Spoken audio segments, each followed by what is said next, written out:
everyone. Welcome to Gloom Falls on Baldur's Gate, episode 1. New campaign. How's everyone doing? We all good? Look at these happy people. Look at these shiny, happy people. Look at them all arrayed around in their glow. Oh, maybe not so shiny. Oh, dear. Well, never mind. It's only a horror campaign. It is. We're starting a new campaign today, so be prepared for new characters, old characters returning, new stories, and some exciting bits and bobs.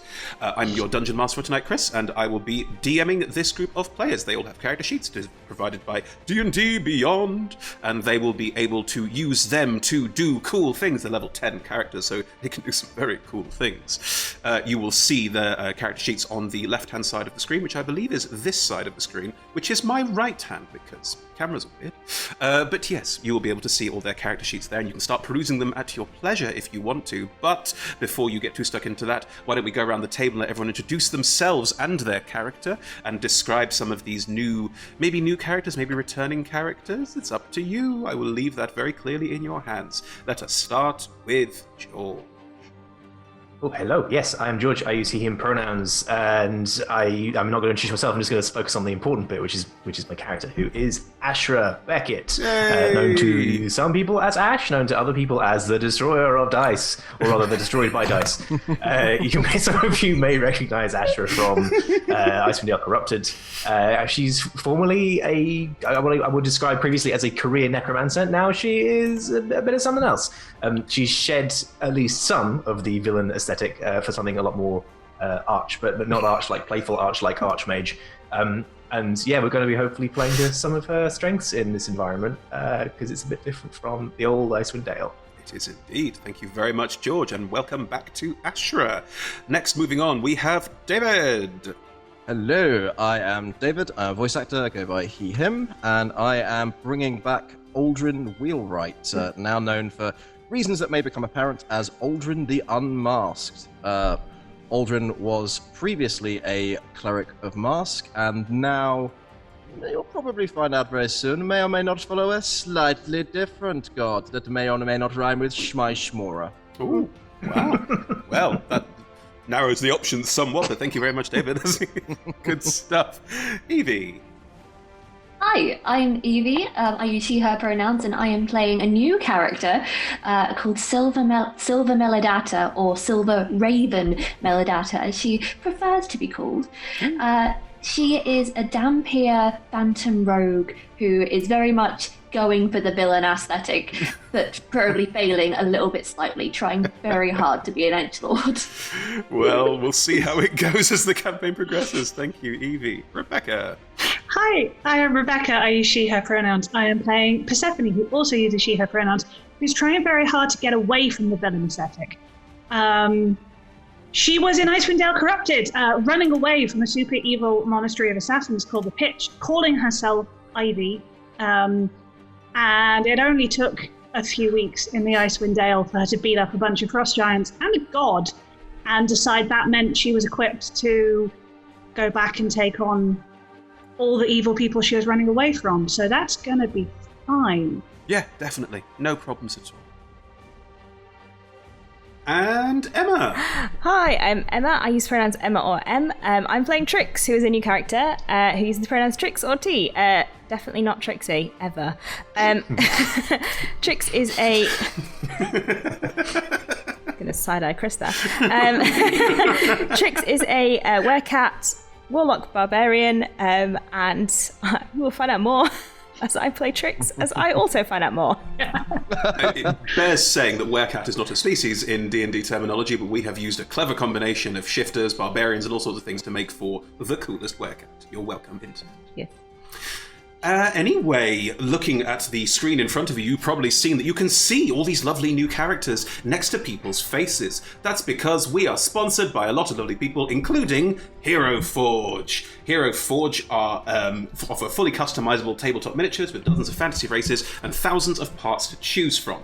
Their easy-to-use design tool lets you build their perfect miniature online using a fully 3D in-depth character creator right in your web browser. And look, there they are, arrayed around us, probably rotating slowly next to the players at the moment and doing all sorts of cool, jumpy, bouncy things. We have some lovely animations going on with them, so you can see whose turn it is in combat and really peruse the minis in all of their resplendent glory. And look at them, the glory is indeed resplendent. So do check them out and make your own. HeroForge.com. Go and make your dream character and then get them printed in 3D and in color, which is a remarkable thing. We have some physical ones here I can show you. I'll grab this one.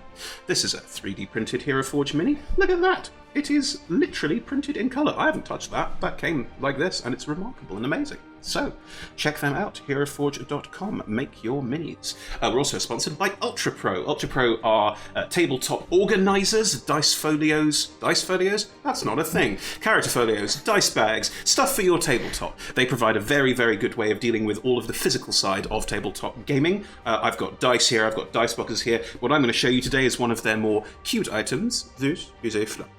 This is a little flump figurine, and it sits on my desk, and it is my friend. And if you would like a flump for your desk as well, join us in chat. If you join us in chat, you will be part of a random prize draw at the end of the stream, where we will pick a name out of a hat and then send you a message on Twitch Whispers, which is the Twitch sort of internal messaging thing, saying that you've won, and you will receive a gift card for Ultra Pro where you can buy literally anything you want, including flumps. You're welcome. Lovely. We also have a delightful new sponsor, which is Elderwood Academy, who make bespoke dice boxes. They make hex chest dice boxes, spell book deck box rolling trays, disguised as bespoke ancient arcane tomes, and scrolling codex dice towers and rolling tray pairings. I have here, I mean, this is incredible. This is a one of their boxes that looks like a book. See, it opens like a book. And then inside you can place dice, miniatures. There's a little magnetic mirror. Yeah, there's all sorts of lovely things in there, and they are beautiful. And if you join us in chat today, you will see that we are making a bespoke dice box item for one of our players or me. I hope it's the players first, but I don't know which one it's going to be yet. So the mods are going to handle all of that. That's nothing we can do anything about. So chat to the mods and they'll talk to you through how that's going to work, and you can make something lovely for one of these lovely people arrayed around me today. And then we can show it to you later once we've got it, which would be very nice indeed. It's very exciting. They are excellent. Yeah, absolutely beautiful. And so I'd say some of the players had some to show you as well, so there's some of them floating around too. We're also supported by a bunch of lovely people. D&D Beyond, as mentioned, a premier place to go online for all of your D&D needs, including digital D&D character sheets, dice rollers, you name it. They're incredibly useful. Cannot recommend enough to dndbeyond.com. We're also supported by Level Up Dice. There's a link in chat for the Table Shakers range, which is a range we helped design with them. Big, chunky, metal dice. These ones are D10s, and now my hands are gigantic, so trust me, this is very big. Emma can show that better because Emma has normal-sized hands. But yes, Emma has tiny hands. So. Well, that's fair. So look at the difference. Look how that looks in my hand, and look at it. It's unbelievable. But yes, they are big, chunky metal dice, and we love them, and we roll with them sometimes. But be warned, if we do roll with them, you will hear it. See? Anyway, Table Shakers. There's a link in chat to buy some for yourself if you would like to. We're also supported by two lovely D&D video games, Idle Champions of the Forgotten Realms and Warriors of Waterdeep. There are codes at the bottom of the screen, and those codes will let you pop into chat and get either a code you can pop into the game in Idle Champions, or a link you can click on the device where you have Warriors of Waterdeep downloaded, where you can get some free gems. Everything about that is in the codes at the bottom. You can click at various points, and you can ask the mods for help as well. But yes, do check them out. Idle Champions of the Forgotten Realms and Warriors of Waterdeep. We are Roll Together RPG on all of our socials, including if you're looking for a podcast version of the show, which you might be listening to now, which is a weird sort of, if you're listening to the podcast version, great. If you're not and you'd like to, search your podcast provider for Roll Together RPG. We're on basically all of them because podcasting is fun. So yes, check us out there. It's Roll Together RPG. Massive thank you to our D20 Club on Patreon. We're on Patreon as well, and you can join us there. There'll be a link in chat right now. Do please patronize us, and in doing so, let us do more exciting things. Keep making all the lovely shows that we're making. And if you're part of the D20 Club, the more people who join it, the more things you will unlock. So join all of the other lovely D20 members there. A big thank you to all of you for supporting us in the way that you do. Finally, we play with a diverse group of players who play a diverse set of characters with wide-ranging sexual and gender identities. Our tables are trans-positive, and we encourage and champion trans players, characters, and DMs in our games. The DM and players may portray characters that are of a different gender to their own. We aim to avoid misgendering, but acknowledge it does sometimes happen, and have a company policy in place for misgendering should the need arise. If we miss something, do let us know. Pop it into chat, send us a message, Twitter or Facebook or wherever you have the way to contact us. Please do. We're always open to be corrected. Right. Preamble over. It's time for the first episode. Is everyone ready? Look at those faces. Okay. Let's dive into Gloom Falls on Baldur's Gate with a new intro with new art from G. McDermott.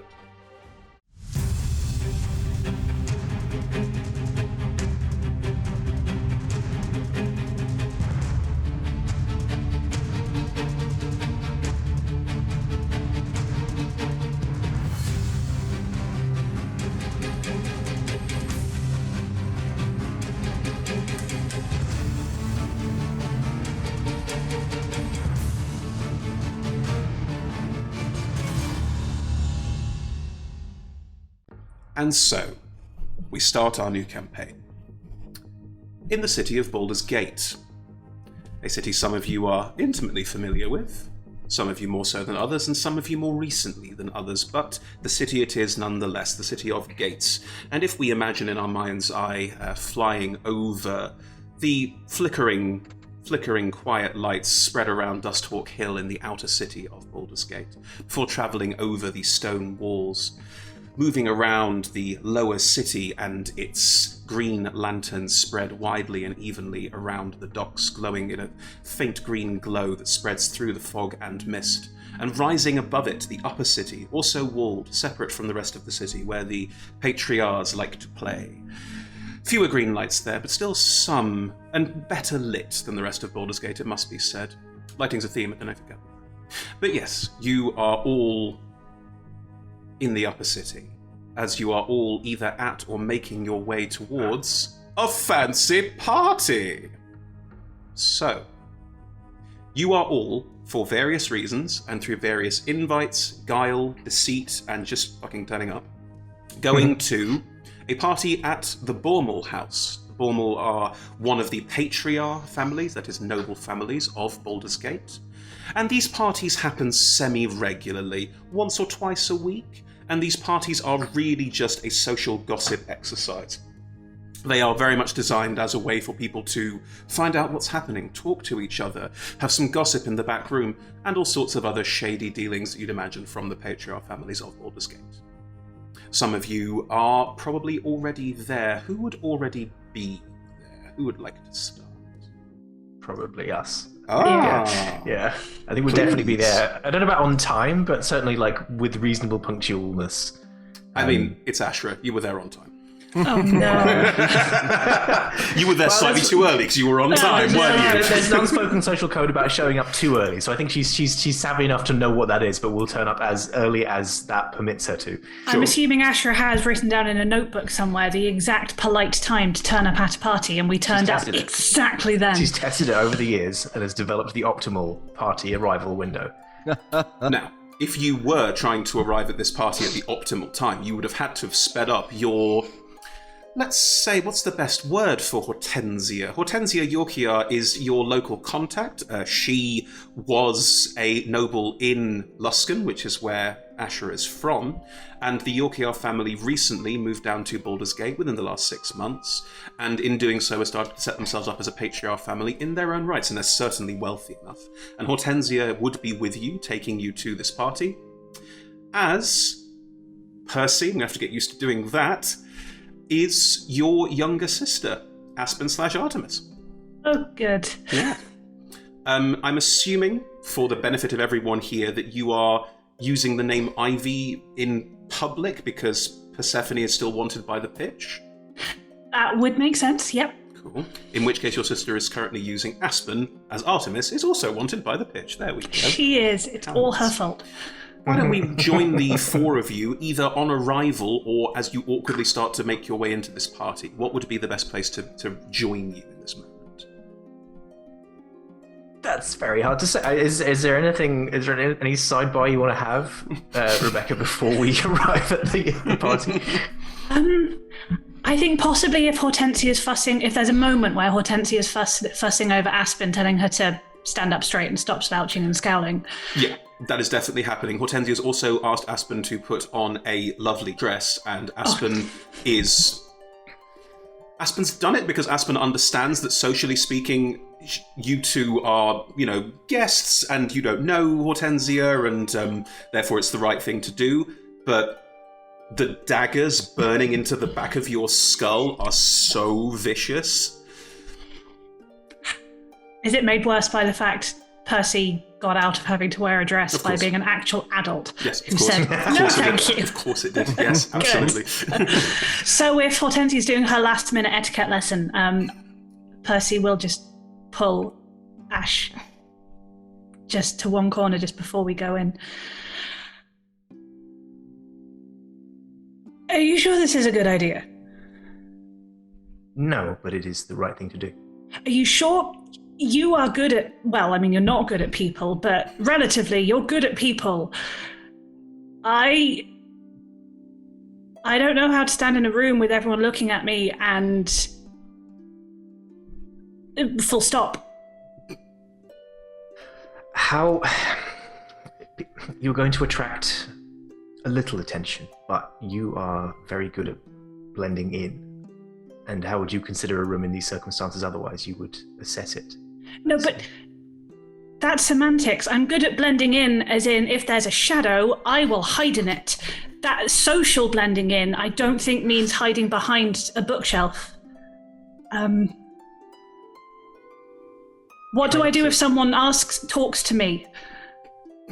You use your words to just make polite. It's a social gathering. There's very little. Well, conversations are either of great import, in which case, yes, that's unlikely to happen, or they're of no consequence as people sound each other out. Just be as nonchalant as you can. It's always politic to comment on the weather. The fog. Anything, or the food. It's the food. Just, right. I will be there. Just don't leave me. It's worth having. Yes. Sorry, no. We planned this. We talked this. It's going to be fine, and I'll just pretend to be Hortensia. And Oh, I see. Not literally. No, don't literally do that. No. You have to raise your chin. You have to. No, come on now. Chin up. You currently are slouching and look like you don't like anybody. You could channel. Oh my! What a coincidence. You could channel maybe 10% Hortensia. Okay. And that will probably be sufficient. But I will be there. You will be at my side, and we will get through this and get the information we're looking for. Is it bad that I really just wish there were some ninjas to defend you from, rather than I actually have to stand next to you at a social gathering? I don't know if ninjas are on the agenda, but we live in hope. Hang on, so it's writing ninjas. 1 3 times. Agenda simply says ninjas. 10 a.m. We'll move short break and then ninjas. I'm sorry. I know this is important. I know we have a plan. I know it's fine. I just, in all the tactical planning, I didn't compute the bit where I have to stand in a brightly lit room in fancy clothes and not hit anything. That's a good point. What are you wearing? Oh, I think Percy's got away with not wearing a dress by wearing fairly fancy. It's not a suit because she would refuse anything that restricts any movement, but quite flowing trousers and a quite flowing silky shirt, I think. Like a loose summer suit. Yeah. Lovely. A loose summer suit. I think this is prime territory for roughly what Asher is wearing in the mini, which is this sort of, partly what I'm sporting, but that kind of she wouldn't quite wear pants. She's not quite the pantsuits type person, but it's that edge of formal, crisp edge kind of territory with a bit of bright color thrown in, because this is in theory her element.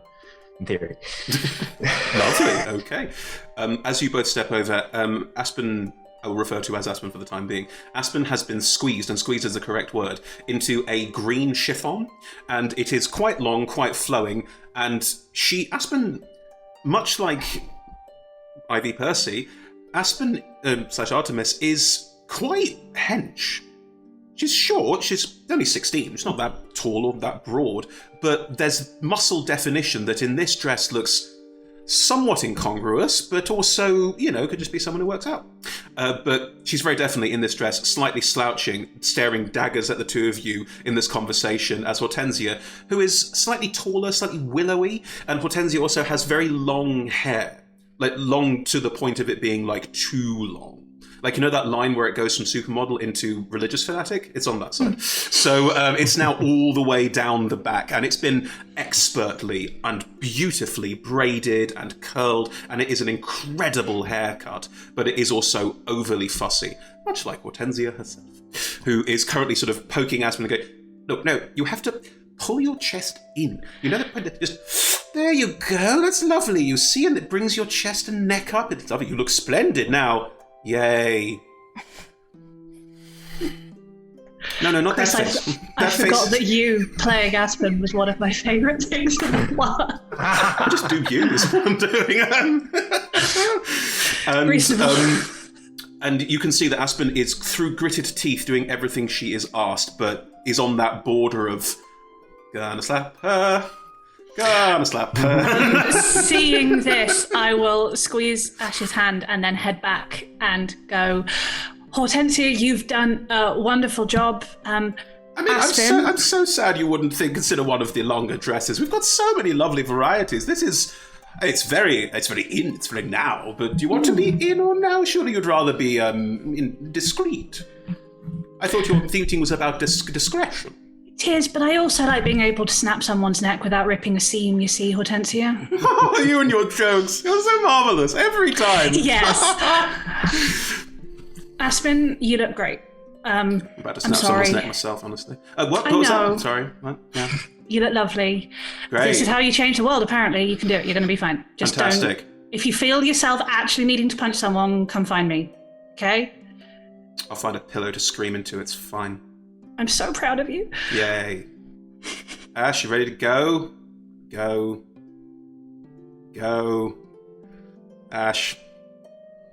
Ashra. Yes, can we go? Let's go.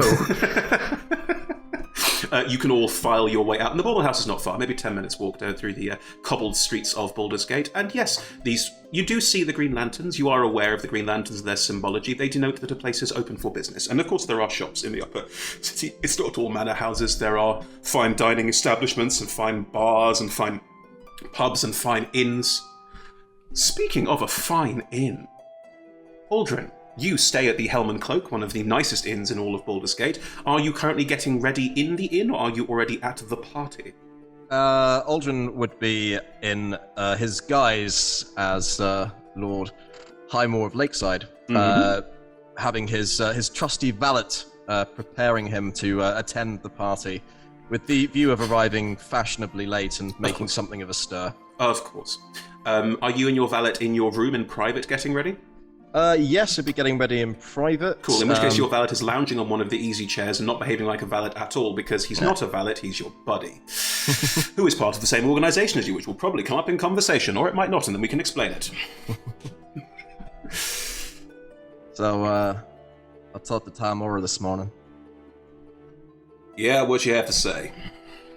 Well, I suppose we can roleplay that right about now. I cast that here spell.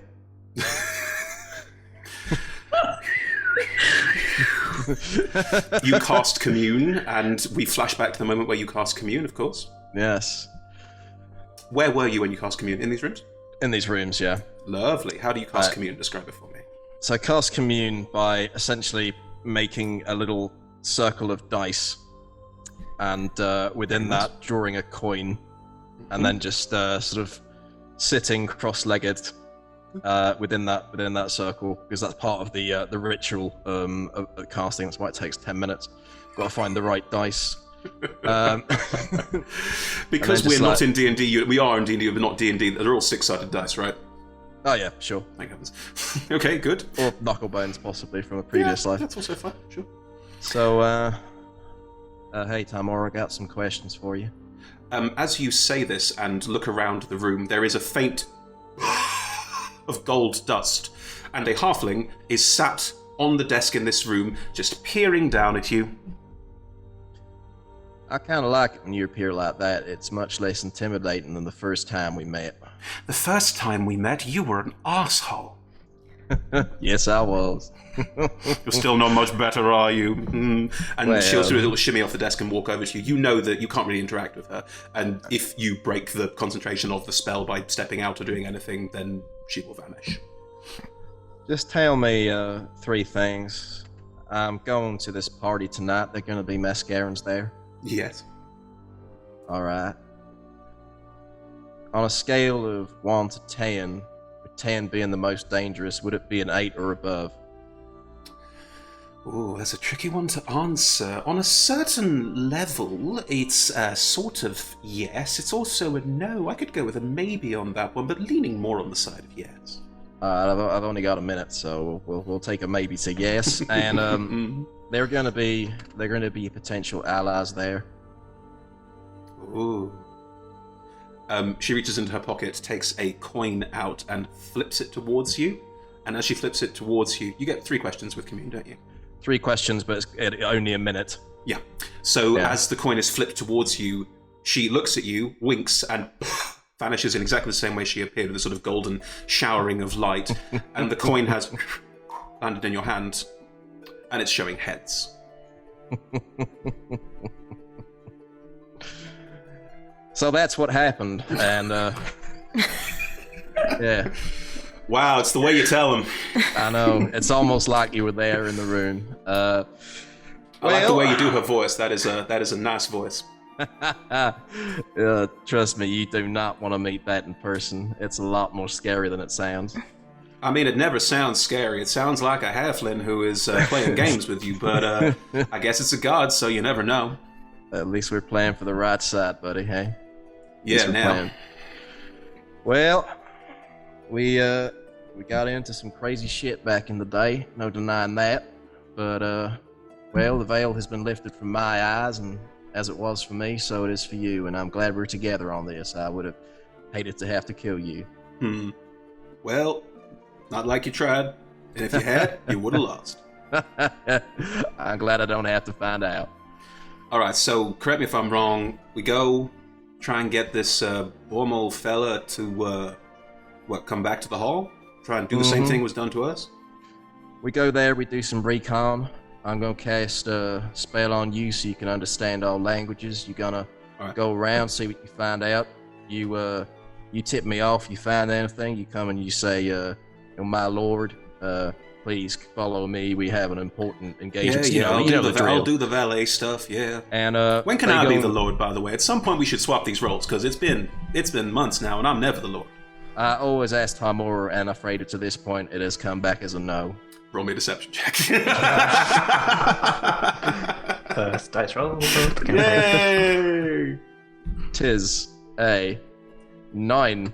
I mean, I rolled an 8. This is going to go so well. Oh no, George, I've caught it. I've caught the curse. The curse is cast. Well, if you say so. Yeah, I'll keep trying for you though. Mayhaps you may have to be a fly on the wall like it was a few weeks ago, and by that I mean literally a fly on the wall. If you need me to be, you know I will be. If I'm a fly on the wall, make sure you drop it so I can grab the guy like last time, because trying to grab him as a fly was pretty pointless. Well, we live and learn, my friend, we live and learn. Listen, shit goes sideways, Midden hits the windmill. We'll meet back at the ladies, okay? Yeah, of course, no problem. All right. And there's a couple people watching on the outside as well if we need any extra backup, you know. That's good, that's good. Now, help me with this cravat. Someday you're going to learn to tie your own cravat and helps you tie the cravat around your neck. And, yeah, off we go. Get into a sort of hired cart, I suppose, on our way to... There wouldn't be carts because then no animal larger than a peacock is allowed inside the walls of Baldur's Gate. Would there be rickshaws? Interesting. Nothing in canon, but let's say yes because I like the idea. Of course there are. Yeah. There are basically people chariots that will take you around. Well, let's go to the party, eh, my good fellow? Time to, yes, jolly ho. Yes, my liege. Rocky jockey. If you say so, sir. And Kalistar will wear the valet's disguise, again with some chagrin, and will take you out. Is your disguise magical? It will be, yes. Okay. It's my standard glamoured studded leather, basically made to look like some sort of ostentatious robe. Yes, but that's fine. the hat with the feather is very much a hat with the feather. Kalistar will use disguise self to make himself look like a valet. It's a common enough. Kalistar's quite tall, quite broad. The kind of person who would stand out at a party. The kind of valet where you'd go, I'm not sure that's a valet so much as a bodyguard, and it's been a problem in the past, so we'll disguise self to be a bit shorter and a bit less conspicuous. Lovely. Yeah. And you make your way towards the party. Trix, Silver. Free drinks. Shots, to be specific. Where are you having pre-drinks, and how many pre-drinks have you had? I mean, not more than we can handle. Certainly not more than I can handle. Just a little for courage. At the bar you sent us the name of. The Blushing Bear. Well done, very good. Yes, the Blushing Bear is a bar in the lower city, so you're not in the upper city. The lower city is not as nice as the upper city. The upper city and lower city are both walled, but there is an internal wall that separates the upper from the lower. You have the ability to pass between the lower and upper city. There is a coin that you need, and you two have access to some, so you'll have the ability to go into the lower city. You're in quite an affluent, resplendent part of the lower city, known as Bloomridge. It's the nicest part of the lower city. And the bar you are in, the Blushing Bear, is one that you have rooms at, I believe. At least Trix has rooms at, that Silver crashes in, I believe. Is that fair? Yeah. The Blushing Bear it's got a bit of a dive bar vibe to it, but that is intentional. It's made to look a little bit nastier than it actually is, because it is a cocktail bar. And it serves, what are they called? They're not called chemical cocktails, they're called artisanal cocktails? What's the word I'm looking for? There's a special word about a cooking word to talk about. What's Heston Blumenthal's type of cooking called? Artisanal. No, there's a special word. There's a special word for it, and I can't remember what it is. Gourmet? Posh. Yeah, all of those things. It's all of those things. But yeah, there's a special word. I will think of it at some point. Poisonous. No. Bougie. All of these things. But yes, the Blushing Bear has made a name for itself as a cocktail bar specifically, as being a bit nicer than this area deserves, and gets a lot of patriarchs, quote-unquote, slumming it when it's the most expensive bar in Bloomridge. And it has rooms above it, but they're not particularly well used, which is why Trix managed to get some there. You are having pre-drinks. Orgrimmar, who is the bartender, is walking some drinks over to your table. Orgrimmar, just for a visual reference guide, Orgrimmar is a centaur, but Orgrimmar is not a full-sized humanoid centaur. Orgrimmar's physical form, the humanoid side of it, is more based on a dwarf than a human, so it is quite a short centaur. And Orgrimmar also has quite a small horse body, more like a Shetland pony. Anyway, he is bringing over a tray with 2 drinks on it, and is going to round to your table. Here we go. Who's having what? The stronger ones for me, I think. Right, I've done some experimenting with this one. There's a new flavour added. It's got a licorice reduction alongside the side of the tannins that are going through it with the red wine reduction. How many times do I have to tell you that, we just wanted shots? I know, but we don't do that sort of thing here. We've talked about this before, Trix. Everything's got me. I can do some, shot cocktails if that's what you'd prefer, but they tend to be shocktails. But they tend to be a little bit on the rowdier side, and we don't do that sort of thing here. Yeah. Well, we're not staying here all night. Do not be alarmed. Look, can you just give us the rowdier drinks, and we'll be out of your hair in no time? I mean, for you, Silver, then, if Trix is having the licorice reduction, I've got for you a ginger foam over the top. It's also a new version, and it comes in this smoked glass. I smoked that with birch. Just places them both in front of you. It just doesn't have the same look to be... Never mind. As always, I am very pleased for your custom, and thank you very much for renting the rooms. People don't seem to want to be in a place that smells like this, and the smell is overpowering because there's so many different cocktails with wafts and aromas and things being made that it is quite a sort of pungent bar. There is a magical device in the corner that plays music when punched. So there is some music playing in the background. Alright, so we're going to go to the party. Then we're going to find the person. Yes, we're going to find my sibling. They will be there, I promise. I'm certain. I mean, it's fine. Either way, we're going to a party. It'll be fine. Yeah. Just remember to just mind your manners while you're around these kinds of people. I don't know if you've kind of been to this kind of shindig before, but they can be a little bit up themselves. So just watch it a little bit. Right. So more of the wine side rather than the whiskey side, is what you're saying. Yeah, kind of try keep it classy. Oh God. Just to play it cool, we need to blend in for as long as we possibly can. Speaking of blending in, give us a visual of you two. People have seen the mini, but I think it's only valid. Just try and blend in, says the Dampier to the cat person. I don't currently look like a cat. I apologise. What do you currently look like? So I'm wearing essentially a leather jacket with a sort of metal collar thing, super tight leather trousers and metal boots. And then I have biker. don't have my knuckle duster on at the moment. And then white hair.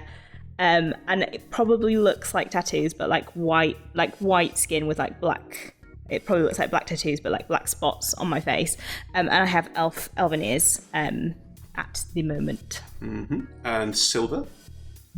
Silver is relatively tall, lanky, incredibly pale, and is currently cobbled together in what looks possibly like what are they called? A full tux, basically. Oh, very nice. With some blood red lipstick, some fangs just poking out a little bit.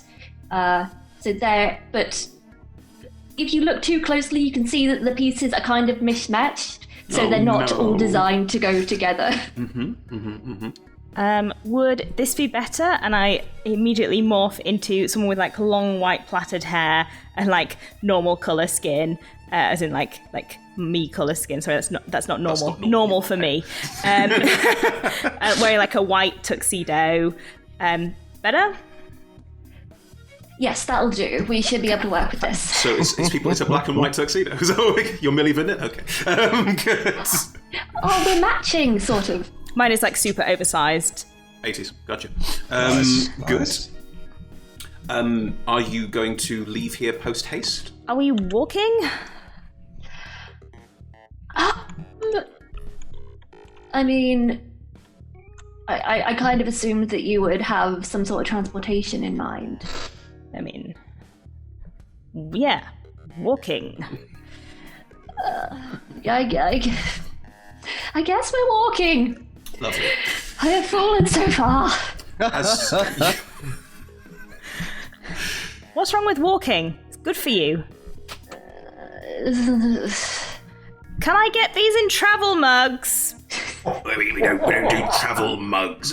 We're not that kind of establishment. I'm just going to take the glasses then. Oh, no. That one is a bowl glass, and they are extremely rare. It's got to be the right shape, otherwise... Put it in a cheaper glass then. I'm going to take the glass. Just finish the drink, please. I'm just going to down mine.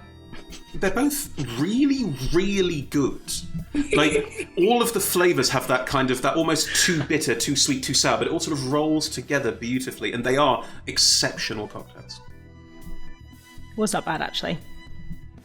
Just leave the glasses on the table. I'll come get them. Bustles out from behind the bar, which is quite low for obvious reasons, and just sort of clip-clops over to go pick up the glasses. You should consider travel glasses. Again, Trick said, I feel like I say this quite a lot to you, but it's not that kind of establishment. I'm going to buy a travel glass. I mean, that is your prerogative as a customer to bring your own glass. Yeah. No, you could just buy a bottle of the stuff. That is not a bad idea. There are no bottles of the...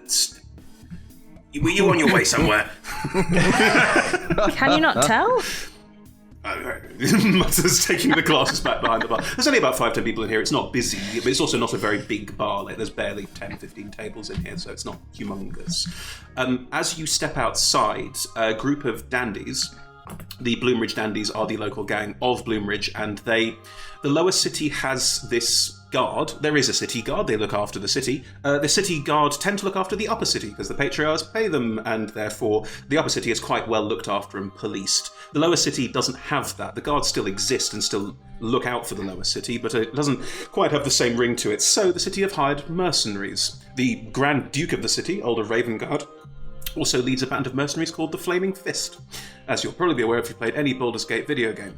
The Flaming Fist are patrol the lower city and look after it, but they tend to, I was going to say shoot first, ask questions later, but not in this timeline, slash first and ask questions later, there we go. So the Flaming Fist are quite violent and quite dangerous, and you only call on them if you absolutely need them. So the lower city responded by having a very large guild known as the Guild, which looks after everybody in the city and has smaller chapters in each location. I'm making it sound more organised than it is. It is a thieves guild of people who steal stuff. But therefore, there are groups of people who look after each district, and the Bloomridge Dandies look after Bloomridge.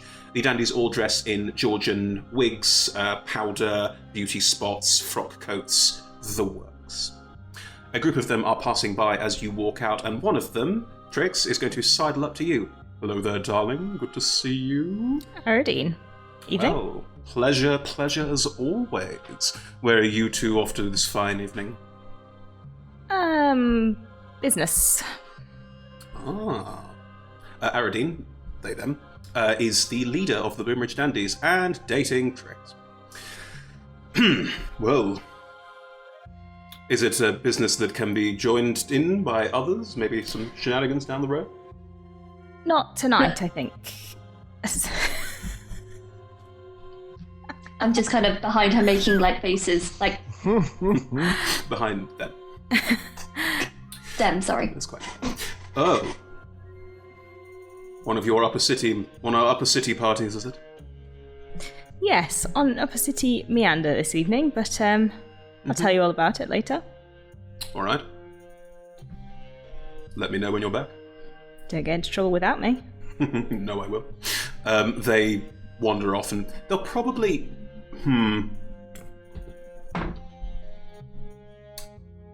If they went in for any kind of touch, physical contact at this point, what would your reaction be as roll an insight check?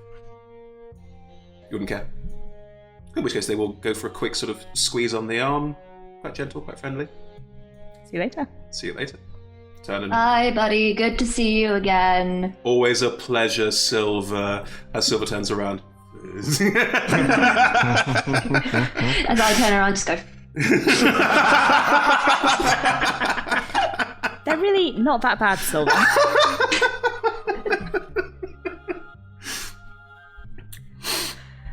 According to you, love does blind. I wouldn't go as far as love. You know, casual acquaintance. Whatever you like. Just whatever you like. You do you. So everyone is... Any comment to that, Trix? Sorry, I cut across. I mean, we're all doing our own thing here, so, you know. Yeah. All right. You are all making your way towards this party, and I think it's only fair that Ashra and Percy and their group would arrive too early. So, the Bormal House. The Bormal House. It is, as I said, in the Manor-born district, and it is a 3-story elegant townhouse of yellow granite and slate with cream-coloured roses climbing its garden walls. As you head up to the outside of it, there is a bell pull. Is this where you pull the bell? Is that the? I'm just exchanging looks with Hortensia, being like. Aspen leans out and pulls the bell cord. If you have to pull the bell, you've arrived too early.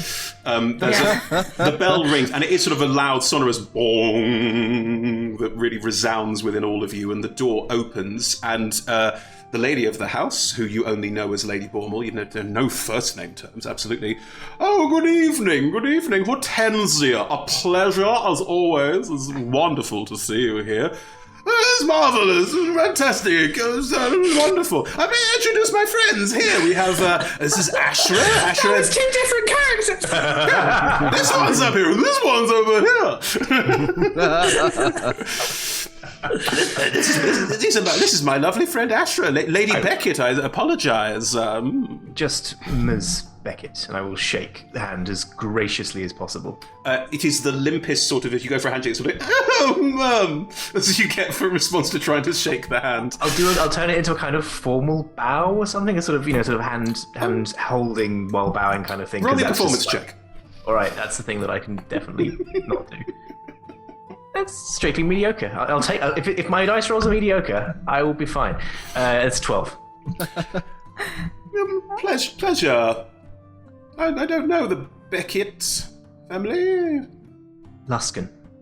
Oh, marvellous. Well, do come in. And just leads across. Wasn't introduced to Percy or to Aspen, therefore assumed she didn't need to be. And just sort of gestured you into the house. As you head inside, it is the front room, the front sort of the ballroom sort of area, the sort of reception room, if you will. There are small tables with canapes. There are a couple of people walking around serving drinks. About 4 guests who are clearly there too early, who are starting to look a little bit like, we arrived too early, we've made a social faux pas. But you 4 are welcome to step inside.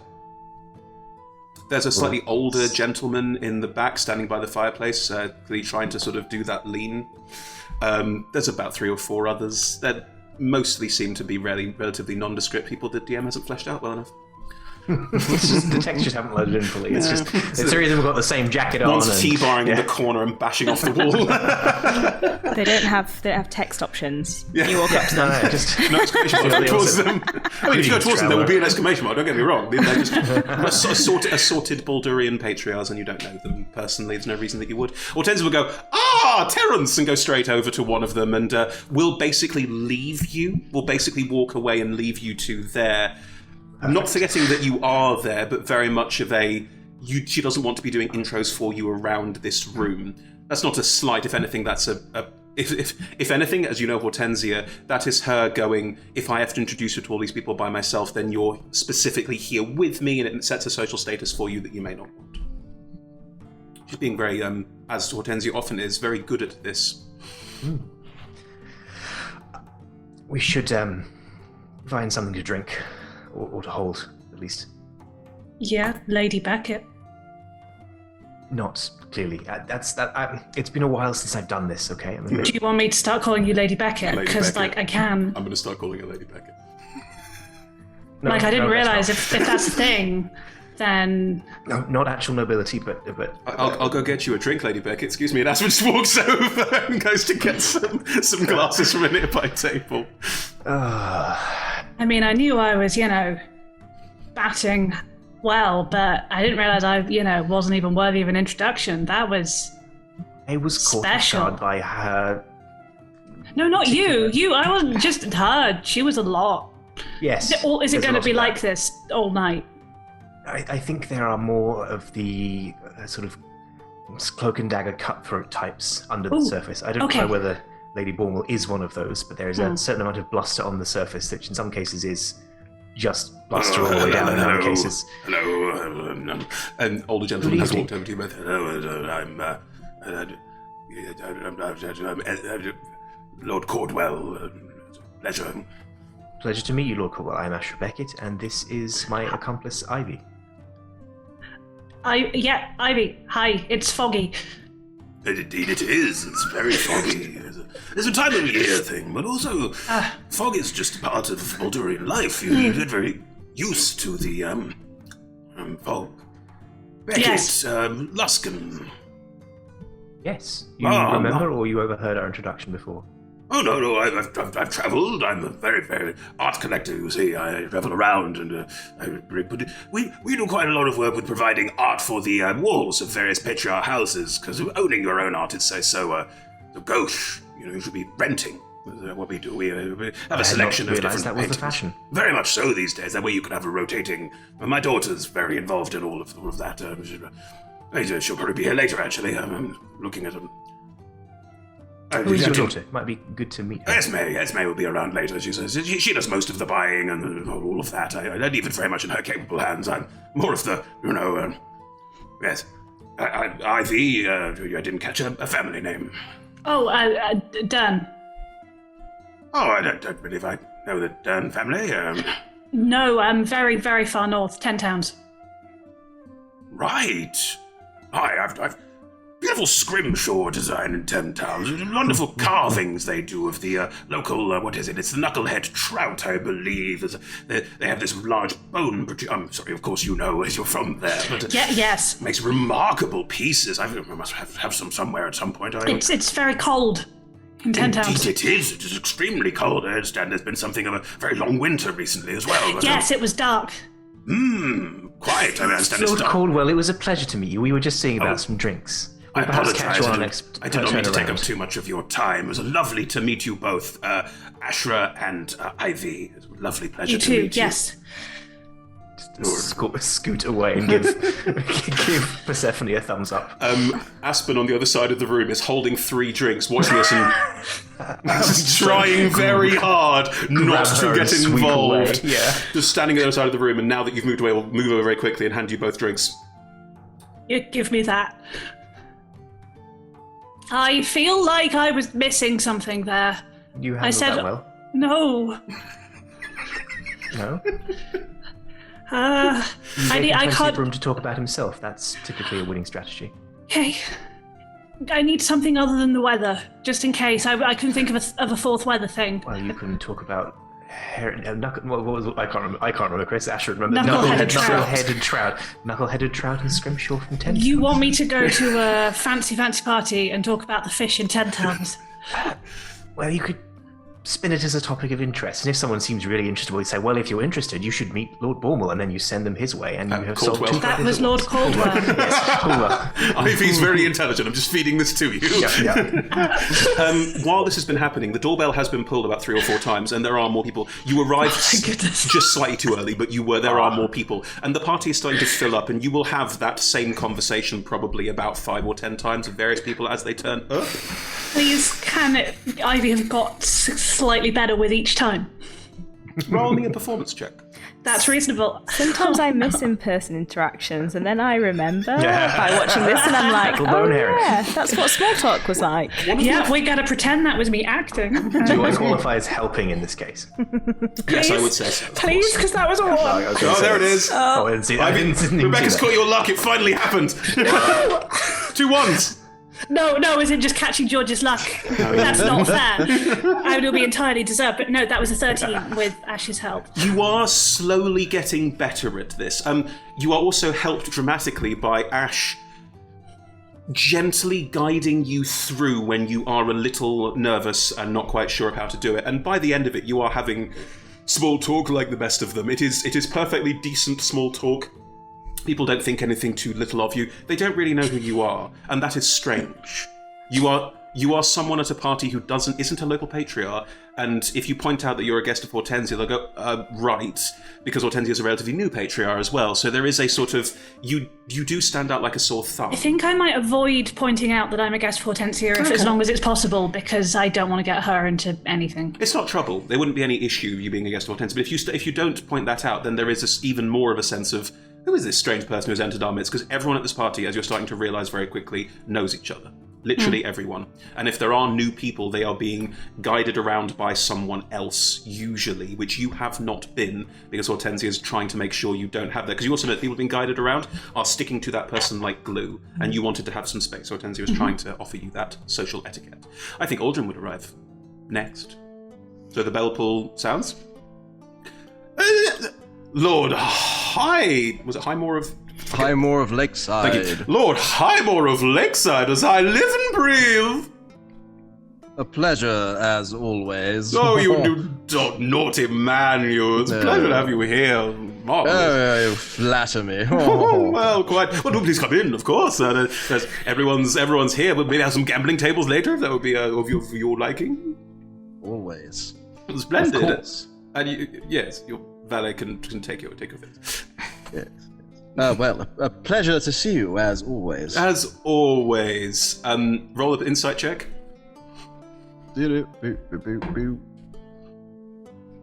That's a 19. She is masking it very well, but she is greeting you like an old friend, and you have never met her before. And the people around the doorway who see you coming in are clearly, oh, I see, that she knows you. She's using you for social status. Sure. I mean, I'm happy to be used and to this extent. There's no reason not to have friends. Precisely. If it's not exposing me, then being in with somebody who might owe me a favor is not a bad thing. Mm-hmm. As you step inside, you see a lot of the younger nobles. You tend to know younger nobles over the older ones because you are a relative upstart, as in you have just turned up and are clearly wealthy. You can greet some friends of yours. They are nobles. Some of them will be like people you genuinely like, but they all know you as Lord Hightower. None of them... Was it Hightower? Highmore. Highmore. They all know you as Lord Highmore. None of them know who you really are. Oh, Roderick, Crispin, Demelza. Pleasure. I mean, if you really want to say hello, all you have to do is ask. It's good to see you. Oh, we'll be gambling later, right? Oh, of course. Splendid. For the world. I look forward to taking your money tonight. Has anyone seen the host? Oh, Alistair's upstairs getting ready. You know he likes to make a grand entrance. He's got a new friend with him today. Oh, really? Who might that be? Oh, I don't know. Someone. He didn't say. It was some new friend, is what he said, who was here for specific reasons, but I don't know the full extent of it, you know. Oh, well, we all have a bit of salacious gossip, don't we? Oh, well, see you later at the gaming tables, or perhaps here and about. I mean, I'll be about. Oh, if you'll excuse me, I'm just going to freshen up slightly. Writing down Lord Roderick, so I know who that is. Good. Right, so, yeah, you can go and... I mean, there are, obviously, water closets and commodes provided, so you can go and freshen up if you want to. Sure, I mean, what do you call it? I will cast Detect Magic on myself, and going to just sort of wander around the room, essentially getting a sense of who's powerful. You go and cast Detect Magic in the bathroom, so like away in a from, booth. Yeah, away from people. That's totally fine. Yeah. And then just use the 10 minutes to just kind of get a read on who's there who might not be what they appear, who's there who might be a powerful ally, who's there who might be a potential threat, just so we're aware of it in the room, and trying to sort of give a nod and a wink to oh gosh, what's the name? Calistar. Calistar will do exactly as you've asked, and he will be basically in a corner doing the valet thing. There are some other valets in the corner holding various bags, coats, etc. And he's with them, and he's clearly doing the kind of small talk thing. Valets will quietly engage with each other about their masters. There's probably some gossip going through as well. And if I see like a lot of shiny things, then I would go over and have a conversation with owner of said shiny things to get a read on them. Roll me an Arcana check. Sure. It's not a good one. Could have been worse. That's 14. It's not a good one. It's a 14. Well, I mean, it's not. I don't have a proficiency bonus at all, so that was just a flat 14. Okay. As you look around the room, most of the nobles, you are aware, carry some magical geejaws, mostly to do with hiding their age, frankly. But there is quite a lot of disguise, quite a bit of illusion magic going on to make dresses appear more fabulous than they actually are, all that sort of thing. Quite a few, you note that quite a few dresses have been mended, for example. Like, this is... Some of the nobles are very clearly dressing up for the occasion, and it's quite a normal thing to do. You've been at these before, that wouldn't surprise you. You don't note any... Of the general crowd that you recognize and know, you don't note anyone of like major arcane ability. Like some of the nobles are training spellcasters and have some abilities in and of themselves. Ashra, you've not cloaked or masked your arcane ability or hidden your magicalness in any way. Not remotely. Persephone, Ivy, I'm guessing you haven't either. I don't have any magical ability. There we go. Do you have any magical items? Well, Aldrin... There is a newcomer who you have never met before, Ashra as described the way that she looks, standing, I think in a corner's probably valid, is that fair, George? Reassessing new people as they come in and making conversation, but like tactically dashing in and out of conversation rather than doing the rounds because it's exhausting and Understood. So someone keeping very much to the side. Would you have noticed Aldrin come in? Lord Highmore come in? We're looking at everyone coming through the door, I think. Okay, definitely. so you catch the eye of then someone who looks like a mage in the corner. Very clearly has quite a lot of the accoutrement and personage of a mage, and the magic exudes from her. She is very clearly a powerful mage. Looking at her, there are various magical items that glow, an amulet, a series of rings. This is very clearly not just a powerful mage, but a powerful mage who is dressing down. This is not someone who is like, I am an archmage, but is probably of similar ability. And she's a complete newcomer. You don't recognize her at all. Standing next to her are a young woman who you don't recognize in any way and doesn't have any magic coming off her at all. But next to her is another person, and you get a very, very unnerving, necrotic shiver down your spine from this person. She looks like a perfectly normal person just standing there, but you look at her and there is just this cloud of negative necrotic energy that you just go, oof. Like you even start a little. Roll performance check. It's just oh shit. That's 12. I think, Ashra, as you're watching this new person with the ostentatious hat, they look at you, give you a little polite nod, then look at Ivy, and just, there's a brief, like, what the fuck moment across the face, very quickly and expertly covered. But yes, someone has noticed something about Percy that you wouldn't think necessarily would be noticeable. I'm going to just gesture with my head to Persephone to and move forward to engage this new person in conversation. Not aggressively, but this is very much like, a new person who has noticed us. Let's go and make polite small talk. Aspen's going to look at you. I'm going to stay here by the snack table. Good idea. Don't drink too much. I'm eating olives. Well done, dear. Martinis. The drinks are basically flutes of very boring alcohol. It's not interesting. You can tell where my sympathies lie, I think. Good, so the three of you, I think it's that sort of like slight convergence of as you all sort of come together. I'll grab a passing flute. Oh yeah, there's definitely ways to walk around with flutes. Proffer a hand. Ashra Beckett. Lord Harmore of Lakeside. Have I ever heard of Lakeside? Did the accent shift halfway through your sentence, David? Was that intentional? Yeah, it was intentional. Because I was playing the still being slightly shaken. Because I would be staring. I would be staring at Necrotic as I was walking over. As she gets closer, you note that you can just about see there are small elements of tattooing on her neck, and the necrotic energy pulses most definitely from that area.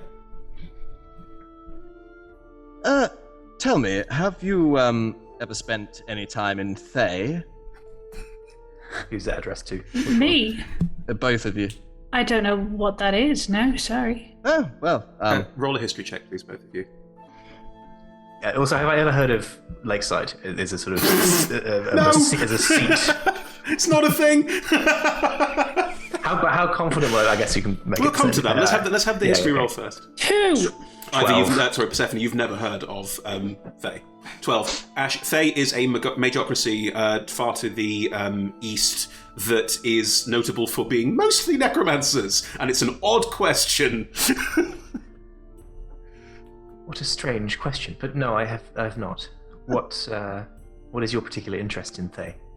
Oh, I'm a man of learning. I like to read.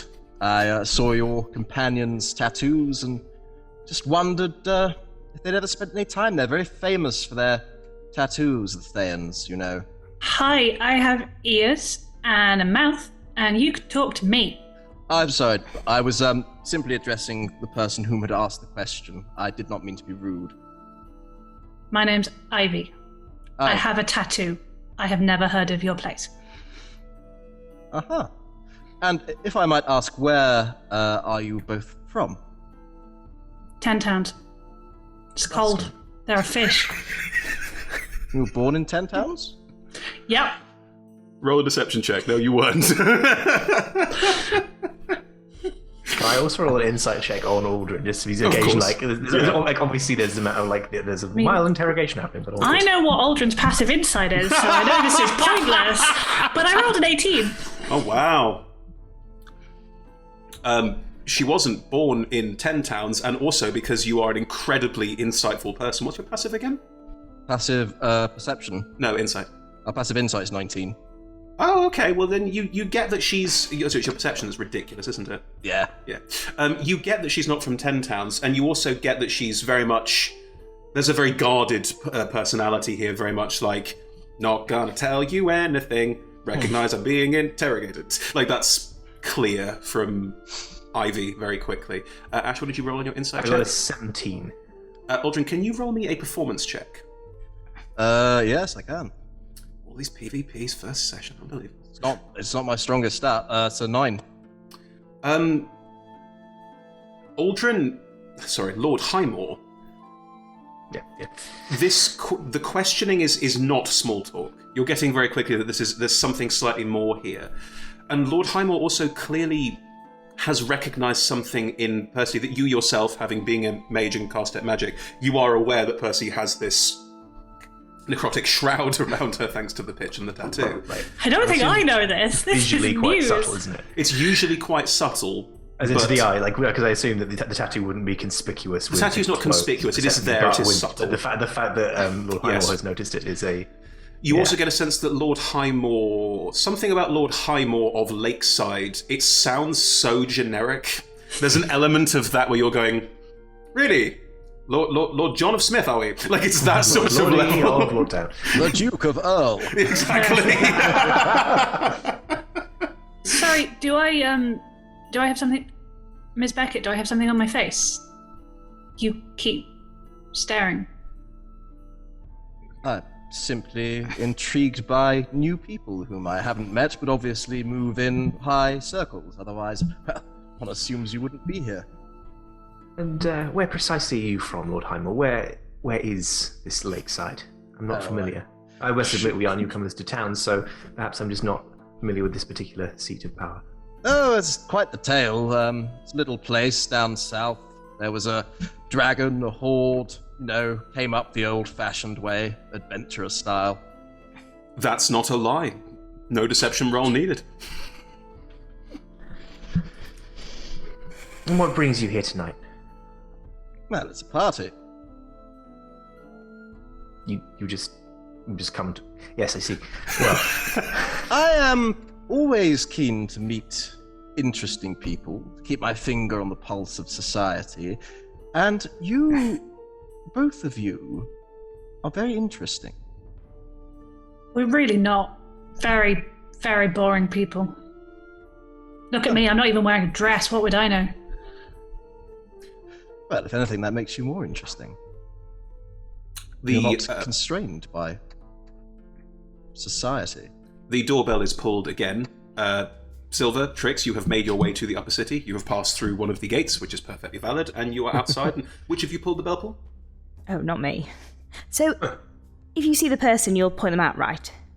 Oh, you won't be able to miss them. Do not worry, I'll point them out. Right, I'm going to lean nonchalantly on the side because this is Silver's conversation. So can I roll a stealth check to just not be prominent as Silver does the introductions? Sure.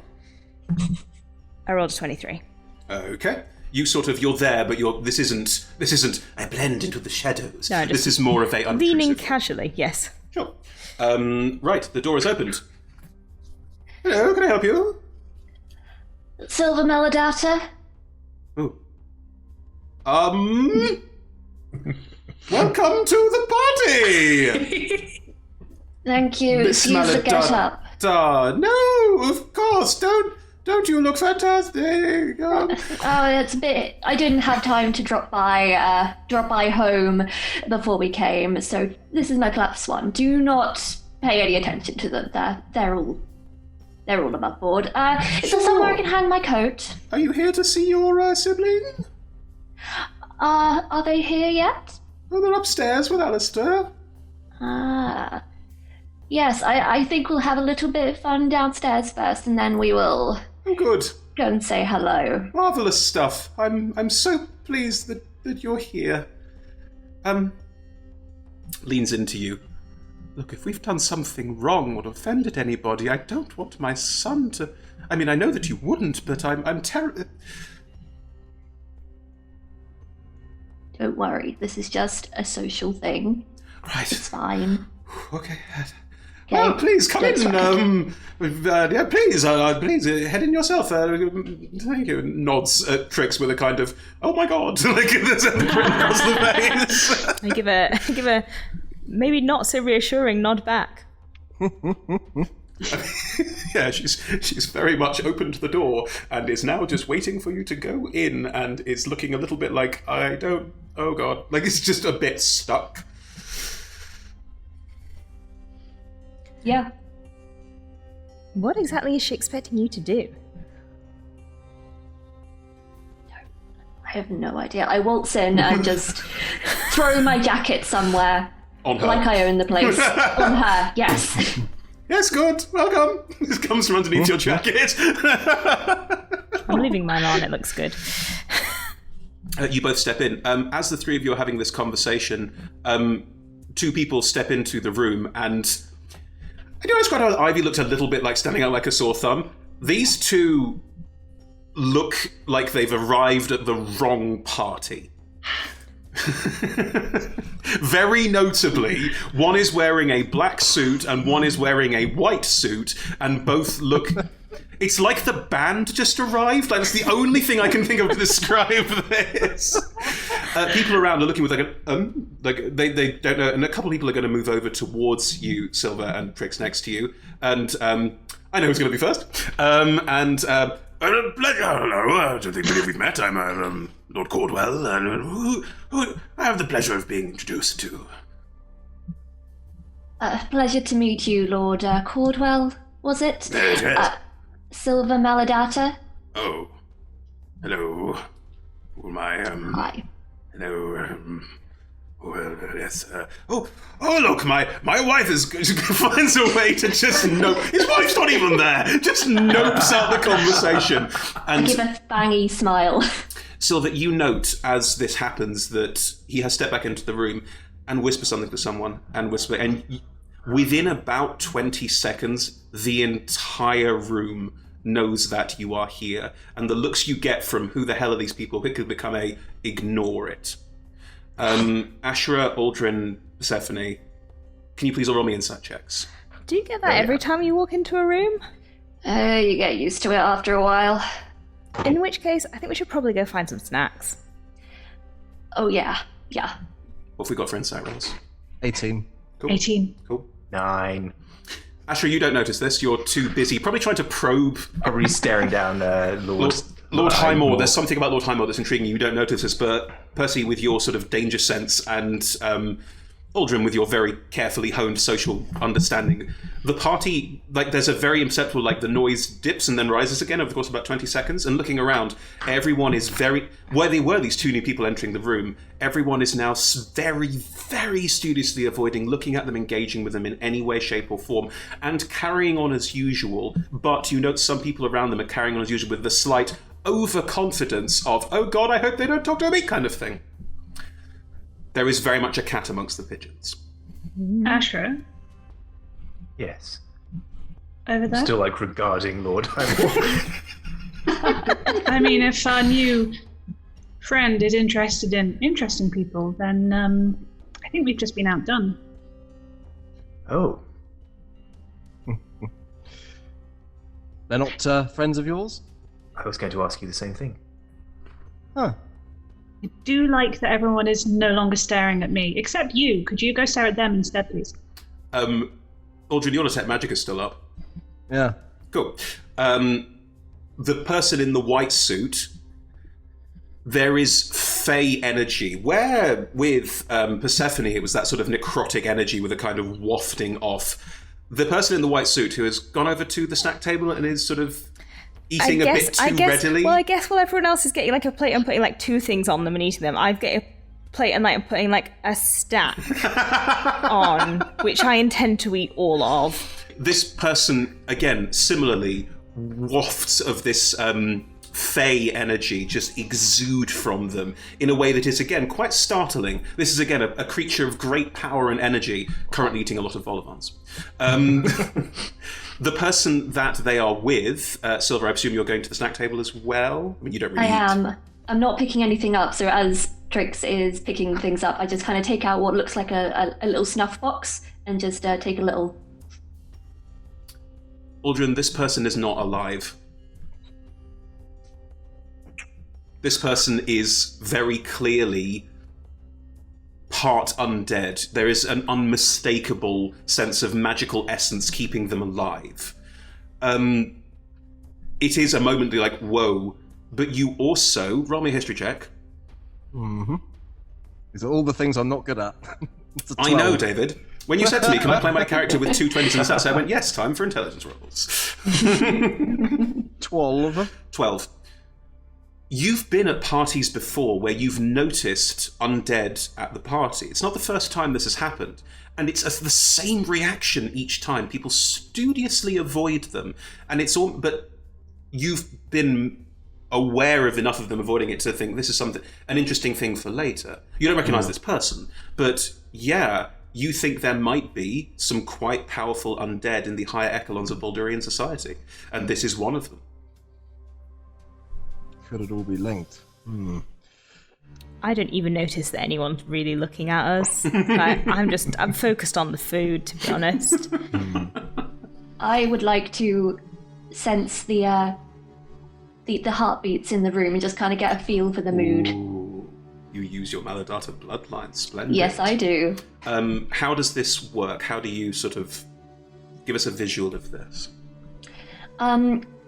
So not much changes outwardly, except I have kind of pink, kind of albino eyes, and they kind of, they restrict, like they've become very, very concentrated as if there's been a bright light.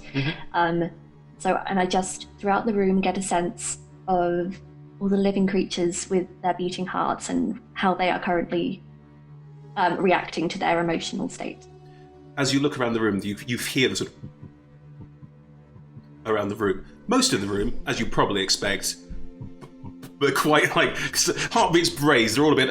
Oh god, one of them is here, and they also know that you can all do this, so they're aware. Like there is one person in the corner, bless them, who is there going, and you can't read their minds. You have no way of reading their minds. You can read their heartbeat, which is steadily increasing. I will tell you all what they're thinking because I'm going to enjoy it. Of oh no, they're here.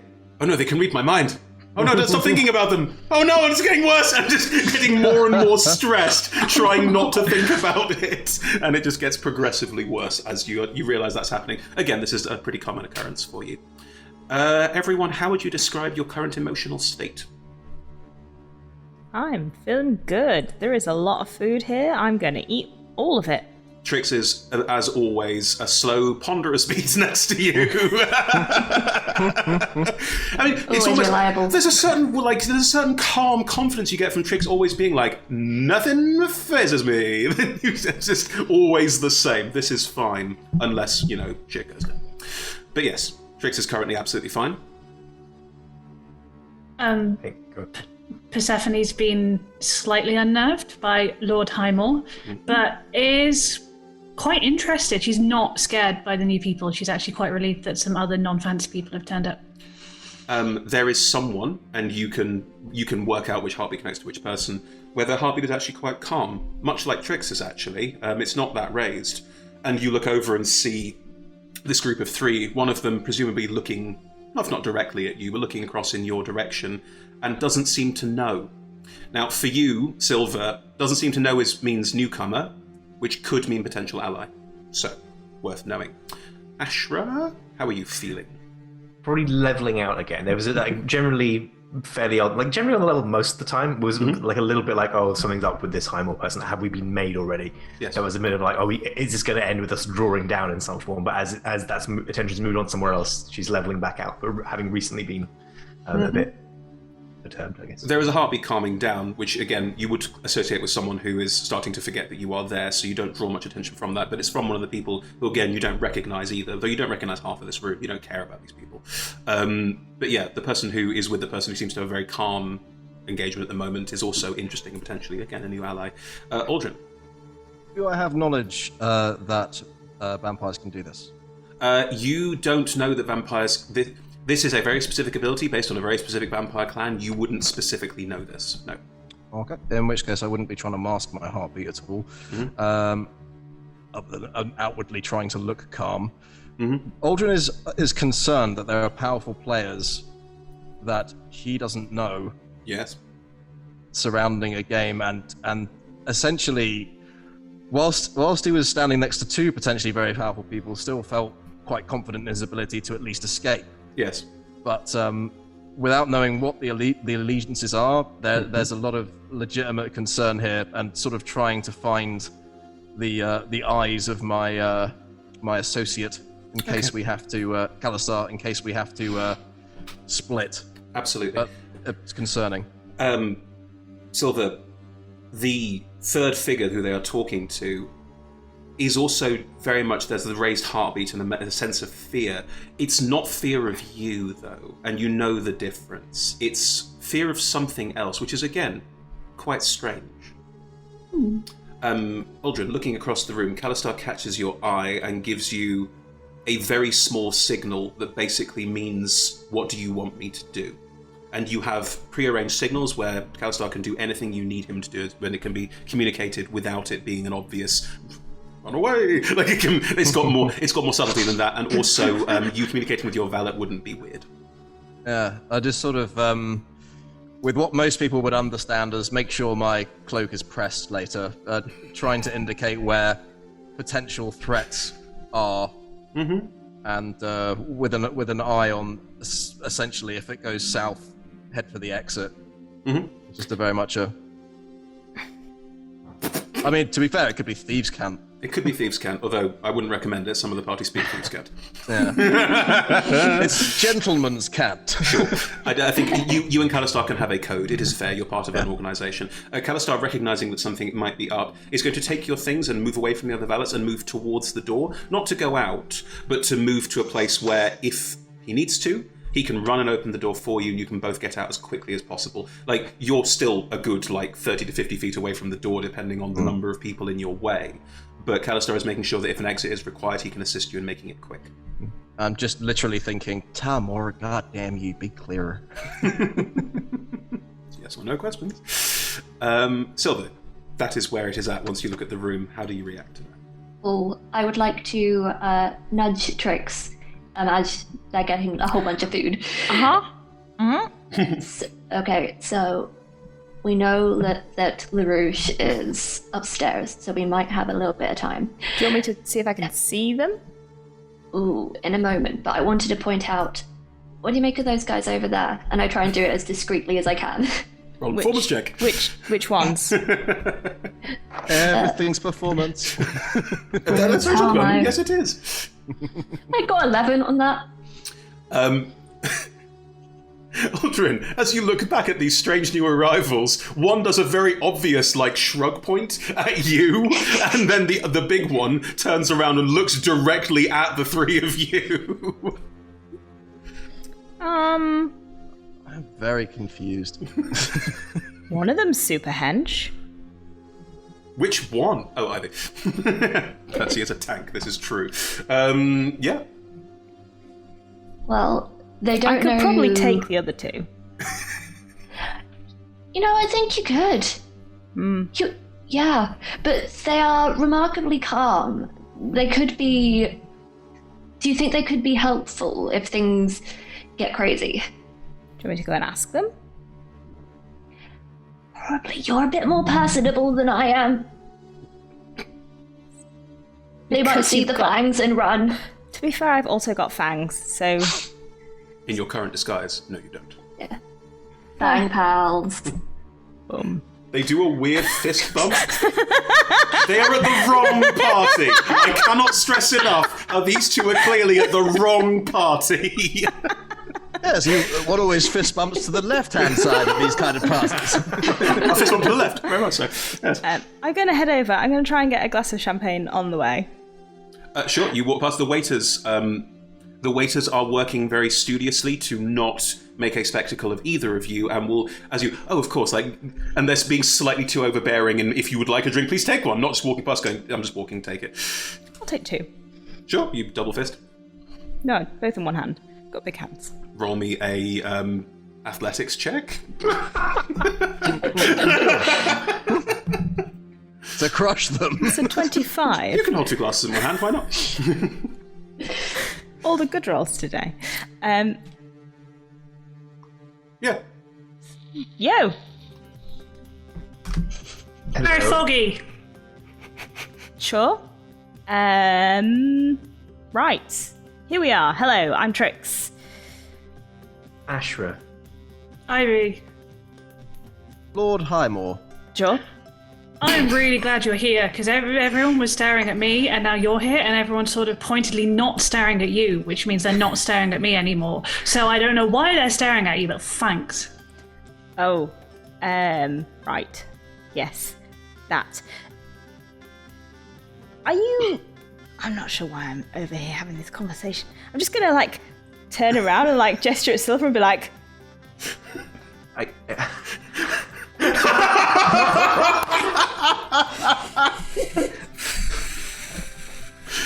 You see my friend over there?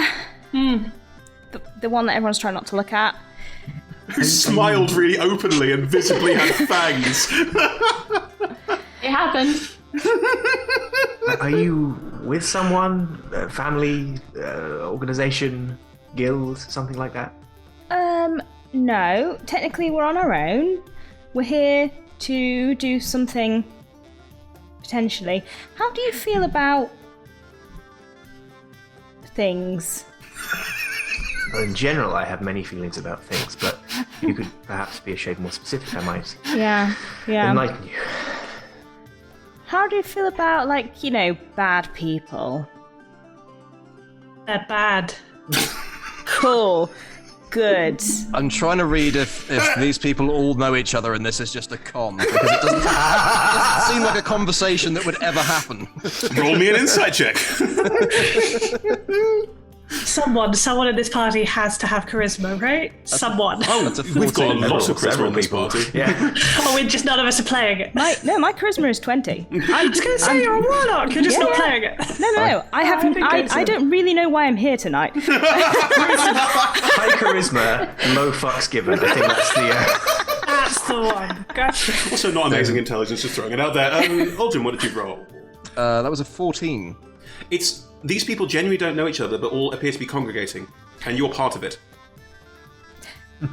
I'd see how this plays out. If something were to go down tonight,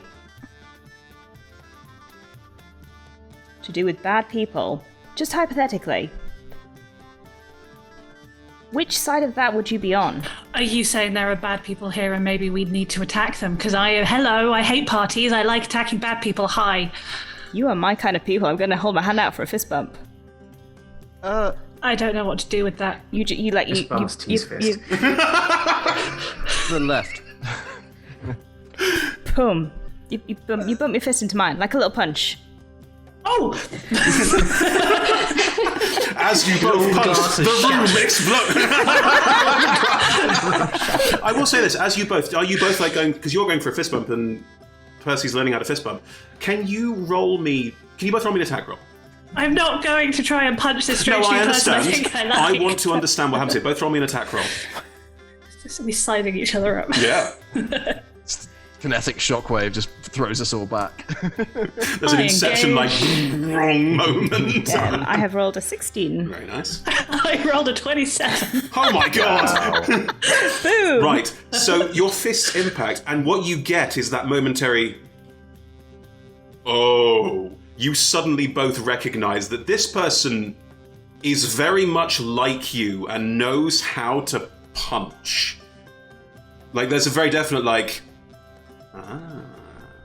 Yeah. I... Yeah. This is good.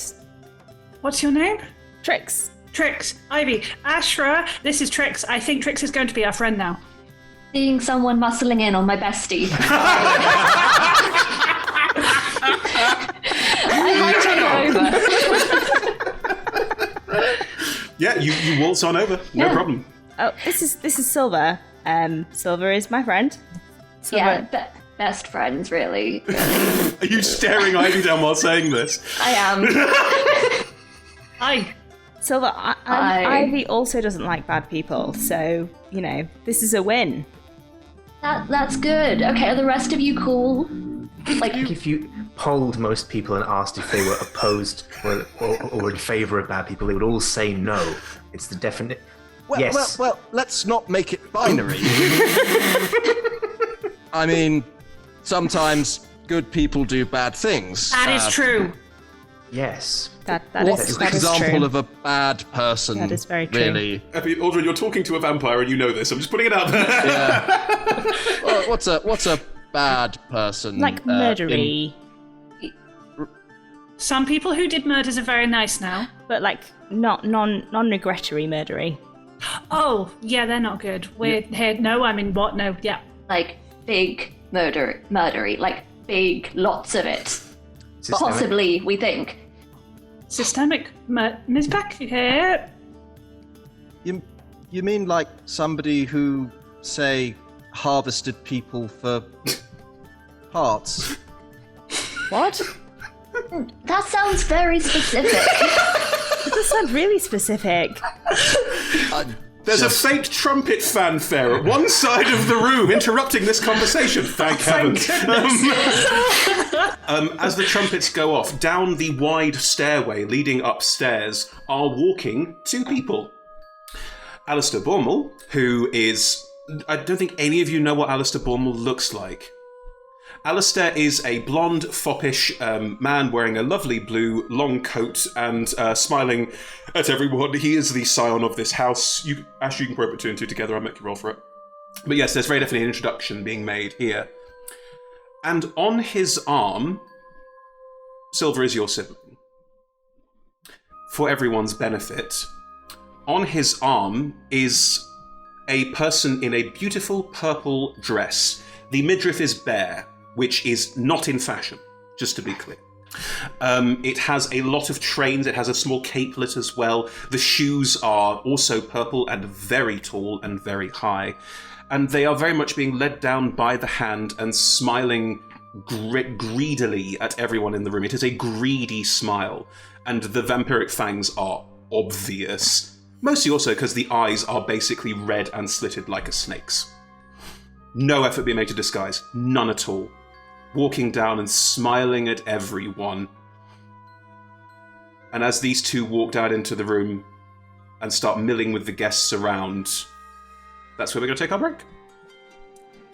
So, we rejoin the fancy party, which you're doing splendidly at, well done, in about 5-10 minutes and see how this all unfolds from there. Thank you, everybody. See you in 5-10. Bye.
And welcome back, everyone. So, we were in the middle of a fancy party, as far as I recall. Can we not be in the middle of a massive fight? I would be happier.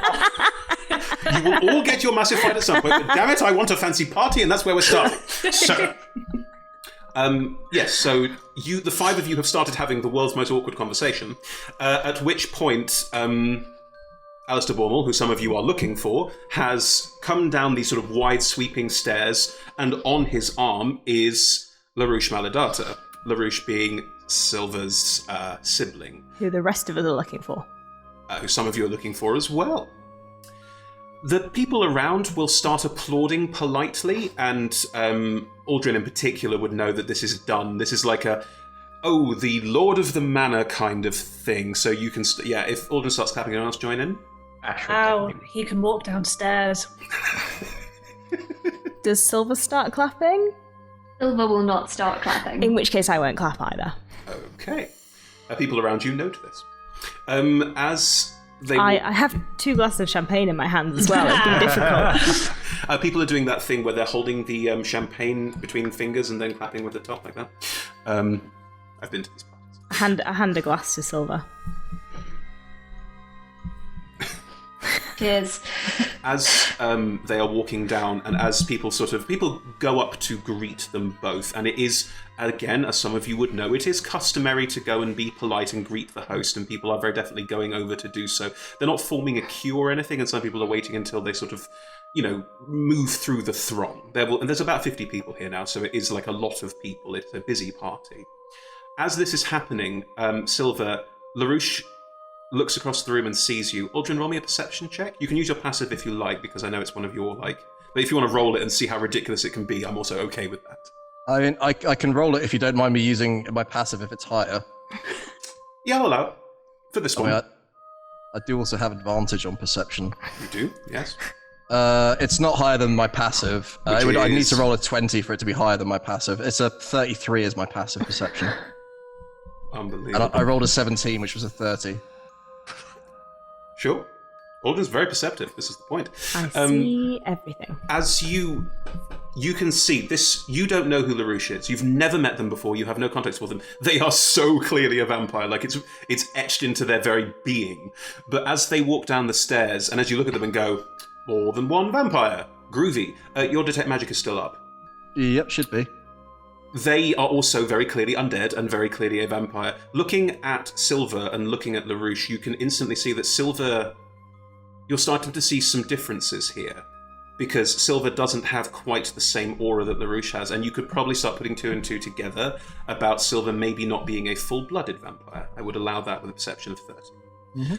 Looking across at LaRouche as well, you can see LaRouche looks around the room, and it's the look of someone who could not give less of a fuck about any of these people, but is also very clearly putting on the front of, yes, airs and graces, of course. And then sees Silver. And the micro-expression of pure, unadulterated rage is quick, and is very quickly covered, and carefully covered, and meticulously covered. But you see it. You also note that this person has a similar sort of necrotic shroud to Ivy. Just under my breath saying, would that be an example of a bad person? Silver, is that... Yeah, I said you could have missed them. Yes. Their beautiful, so white it's light blue hair is in a beautiful updo, almost looking a bit like a flame coming out of the top of their head. And as they come down the stairs, none of you else would notice this with your passives, but they do the airs and graces and greet people politely, but they are moving with a certain amount of polite, calculated purpose towards the 5 of you. Can I catch a glimpse of the back of their neck? Sure, as they move around. No tattoos. Silver, do you want to talk to them, or are we moving away? Did I catch the rage? You know your sibling well enough to know that you're not supposed to be here. Well, they've seen us now. I'd hoped we could sneak up. I don't even know what the plan was. Okay, just play it cool. Just play it cool. Maybe if you want to play it cool, actually, cool. I am cool. It's in that high pitch. I am cool. Yep. Ashra, I mean, everyone is, because the five of you are in close proximity, I think you're all privy to each other's conversations, that you're very carefully avoiding that. Maybe You said... Go on. just like lower tone with the voice. I am cool. Yeah, they're perfect. That was good. Roll a performance check. You knew it was coming. With advantage because I'm helping? I would allow it, yeah, why not? Oh, I needed that advantage. So that is a dirty 20. Not enough. LaRouche is very clearly making their way through the crowd, beelining towards the five of you. With them? No, Bormal has been detained by other people, and they have clearly stepped away and are moving. Ashra, you are savvy enough to know they're moving towards the five of you, but their eye line is very definitely on Silver, this new person who I don't think you've given the name of yet. I would keep one eye on Bormal to see if there's an opportunity to talk to him, but otherwise... At the moment, he's thronged. Otherwise, drift a little bit back from the situation, but I want to stay close and enough to, not like hiding or moving away too far, but enough to be there, but not necessarily part of the conversation unless she chooses to. Is anyone else, purposefully having a small step away if I'm not necessarily part of this? Percy is just going to shift half a step to the side to be slightly in front of Ashra. Just between... Yes, that's totally fine.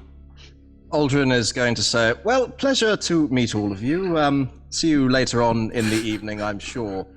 And go and try and plant myself surreptitiously to the side to observe this...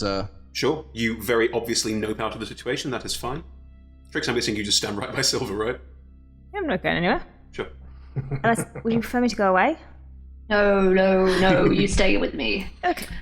As they move around, they're doing the polite small talk to people sort of on the way towards you. There's no sort of cutting people off. They're taking their time. But then they do finally finish a conversation and just turn and look directly at Silver. My oh my, what are you doing here? I could very well ask you the same. It is a party after all. Yes, but I'm not a disgraced little brat, am I? People who say Well, that's things. debatable. We Who's kid. your friend? Looking at Trix. My friend. Mm-hmm. Oh, good. How about these two? Looking at Asher and Ivy. Percy. I'll switch back into schmoozy schmam. Schmoozy schmam? Schmoozy schmam. Schmoozy schmam. Ashra Beckett. LaRouche Maladata. Ivy. Hi. Don't worry, I don't bite. And the fangs are so obvious. Sorry, Tighten my fist ever so slightly. Sorry, no, you don't worry me. Don't worry about that. Silver, darling, I'm in the middle of something, and you are disrupting that. I'm just in the corner, LaRouche. You don't need to worry about me. Just, what are you? Forget I asked. You do your thing, I'll do mine. Roll me, a deception check. You are here for a reason. Yeah. Cool. Oh, I'm good at this. Okay. That's a 25. Now, something you would know, but no one else knows, and probably Trix doesn't even know. Your sibling has the same abilities you have and can read the emotions of anyone in the room. They can't read yours. Well then. I would be indebted to you if you didn't disrupt this evening. Same to you. Isn't this nice? Happy families. Well, I need to go and talk to some people who, are worth talking to. Goodbye, Ivy, Ashra, friend. And turns on their heel and goes and plays nicely with other people at the party, just walking off with a very much "I'm done with you" vibe. Oh, that prick's gotta go. They seem terrible. Oh, yeah. Love it. It took a second of that voice and no, just no. What exactly are they doing? I'm not entirely sure, but I can tell you it's not good. I mean, is there somewhere here we might be able to find out something? I mean, I have no idea who he was talking to. Maybe they got something to do with it. Maybe we can schmooze and find out who they were. The person they came down the stairs with? Yeah. Oh, we know who he is, but did you have a plan? Did you turn up here to, do something, or are you just here to look awkward and then pull that face? I kill vampires, alright? Oh. Only the bad ones, I assume. Mostly. I mean, how do I'm you know? Wait, I just so you know, I'm lip reading this entire conversation. You can do that, that's fine. if they're trying to kill you, it's fair game. Oh, yeah, you trust me, I'm not the one with the moral compass you need to convince about that. You're all good. Maybe we could go upstairs and see if there's something. No. Who were they? Miss Beckett, yeah. Lord Warmore, Scion of the House. Okay. The host. Oh. We need to talk to him anyway. We tagged on your conversation. Do you want to tag on ours? Sure. Ash, did we have a plan for this bit? Or are we just going to say the P word and see what happens? We're not opening with that, but from what I've heard of Lord Bormel, he has a line on this. I mean, this is fair, right, Chris? This is a fair. We couldn't drop information. Hortensia gave you reason to believe that she's heard of the pitch, and it's a ghost story. It's not necessarily real, but if anyone's got anything to do with it, it's Alistair. He's got his fingers in all the pies. So we're trying to softly sound him out. But we'll escalate that far if necessary, just to see how he reacts. But should I introduce myself as myself and see what that does? Oh, well, that would certainly. Please tell me that Tricks and Silver's everything. And put the tabaxi among the Aarakocra. I mean, I have no leg to stand on here. Nor does Lord Highmore. Are you going to go over? Alistair is still surrounded by people, but you joining in that throng and trying to pull him away or have a private word wouldn't be odd. People are doing that constantly. Would it be bad if I started just pushing people? Yes. Yes. I think. Yes, I got that one right. Points of Persephone. Look at you, yeah. What about if I started tapping them on the back and saying there was an emergency and we needed them right now? Might be overkill, but it would probably work temporarily and then lead to people coming back and asking what the emergency was and why they were called away if something doesn't exist. Everyone in the room it would be really fun. Hi, Prosperous.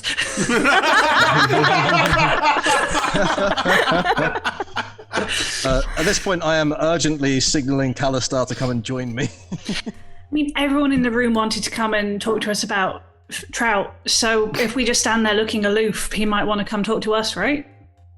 No, I think we need to I could tackle this one head on. start a fire. Oh my god. Ooh, I like that idea. Miss Beckett has some social skills. Maybe we should try her way first? Yes, Silver. If we need a distraction, I've got a swarm of bats.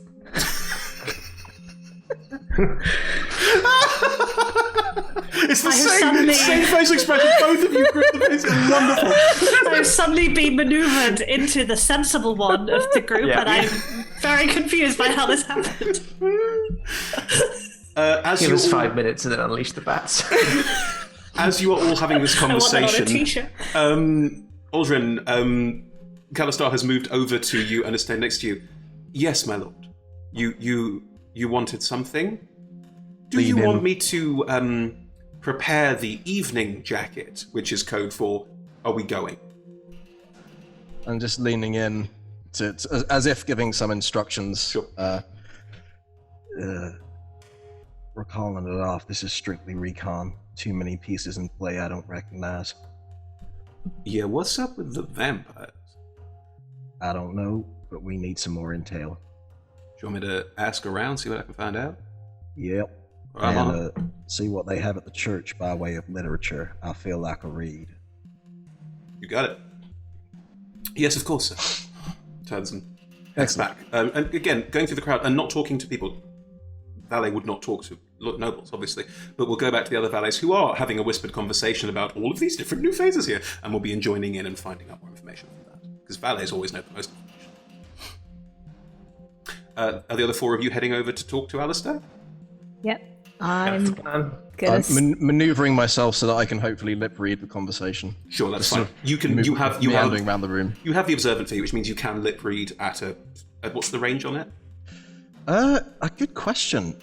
I don't actually know. Does it not have a specific range? In which case is what you can see. In which case, if you can see a conversation, you can lip read it, and I'm fine with that. Yeah, I believe so. I'm not if I can see its mouth, see a creature's mouth while it's speaking a language I understand. Then it is easy enough for you to position in a place where you can see both mouths. Or Surreptitious 5 sipping. mouths, all the mouths. Depending on how long it takes for us waiting, I may start the plan of tapping people and being like, there's an emergency, you need to go. Cool. As the four of you move ahead, Alistair is having a joke with someone as a very sort of braying, ha ha ha, yes, laugh. And as he turns to look at you, you are new people, and he's supposed to meet the new people. Oh, hello. I don't know any of you. Ha. Welcome to my party. I'll go in straight there before anyone else has a chance to open their mouth. Lord Morwell, Ashra Beckett, pleasure to meet you. Beckett. No, never heard of you. Oh, the Luskin Becketts.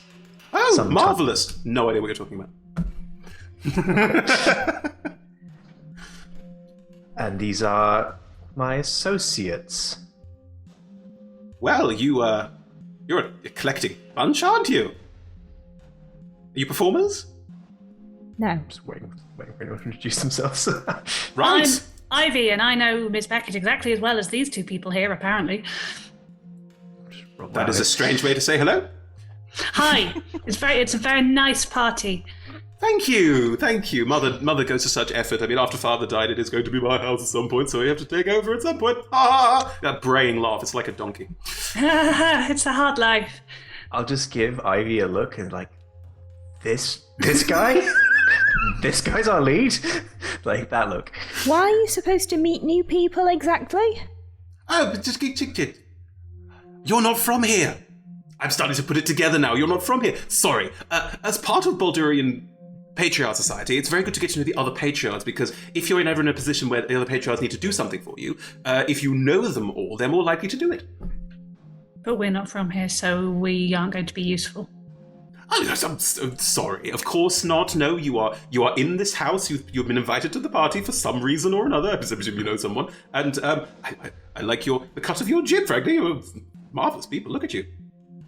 Great outfits. Nice. Nice. Going for a fist bump. Cabbages the fist bump into a handshake. Is that what you do where you're from? It's great. I like it. I'll try it next time. And goes to fist bump Silver. Oh, this is this. I like you a lot. Hello, Silver Melodata, though you may know me better as Raven. Sorry. That's a solid quote. You're LaRouche's, one of LaRouche's lot. Marvellous. There's not a lot of fear of the vampiricness. You're not getting that same kind of, oh god, vampires. It's more of a, I'm aware of this and I'm totally fine with it kind of vibe. Oh, lovely. I'm glad you're here. I think there's some special food somewhere. Ooh. Well, I mean, yes, thank you for being so accommodating. Where exactly? Where exactly would that be? I can ask. I'll ask one of the waiters for you. I want everyone to be comfortable and happy in my abode. It's very important. You must be very powerful to be friends with such powerful people. Oh, stop it. No, not really. I mean, well... Oh, no, I'm sure you know all sorts of secrets. Mum's the word? I don't know what you're talking about. Help me. It's very hard to find the right way of approaching it. It's like completely unsubtle, but also just subtle enough. Like, if you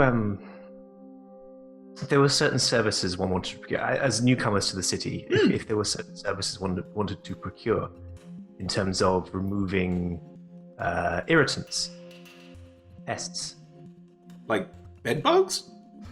You should try washing. Oh. As a powerful person, I'm sure you have reliable contacts. Ivy cracks her Gives a knuckles. very solid Ashra. wink to Ashra. I see, I understand. Well, far be it from me to gossip, but if you were looking for someone to get rid of an irritant, a lovely turn of phrase, I like that, that's a much nicer way of putting it, then I do know some people who are good at getting rid of irritants, if that's why you're here. I'm very happy I'd love to hear your pitch for them, yes. Oh, you... does react to the word Just pitch. tries to deadpan that, but yeah. Wrong performance check. I mean, no, sorry, don't bother, it doesn't matter. Alistair's an idiot, it doesn't matter. Oh, well, yeah, well, yes, because we have friends in the same places. Well, the Rich is just there. Yes, just and the Rich is talking animatedly to someone and doing big gesticulations. Oh, I see. Well, thank you. That's most helpful. It's been good to meet you. You too. I'd love new friends. Are you staying in town long? We must. A while. Well, coffee. Let's coffee. Do you coffee? I do regularly drink coffee. Yeah, good. Oh, there's lovely coffee shops around here. I'm very pleased to discover what we can do for one another. Where are you staying? Which house are you in? Hortensia Yorkie House. Oh, lovely. The York House. They're new. I like new. I'm a big fan of the new. New is good for me. We're old friends. Go way back. Old Luskin connections. Oh, well, isn't that splendid? Well, I'll get one of my valets to come and talk to one of your valets and we'll have coffee. And we can all coffee. You coffee? Must do. I drink a lot of coffee, yes. Good. Well, this has been splendid. And if you need the other thing we were talking about, then just, I'll tell the valet to also mention that if you want and to give you some contact information. I very much appreciate your discretion. Absolutely. Thank you, Lord Alistair. It's an absolute pleasure. Yes, Lady Beckett, it's marvellous to meet you. Just try and not eye roll that, but just cast a glance back to Persephone. Yep. That's not going away, is it? Well, it's been a pleasure.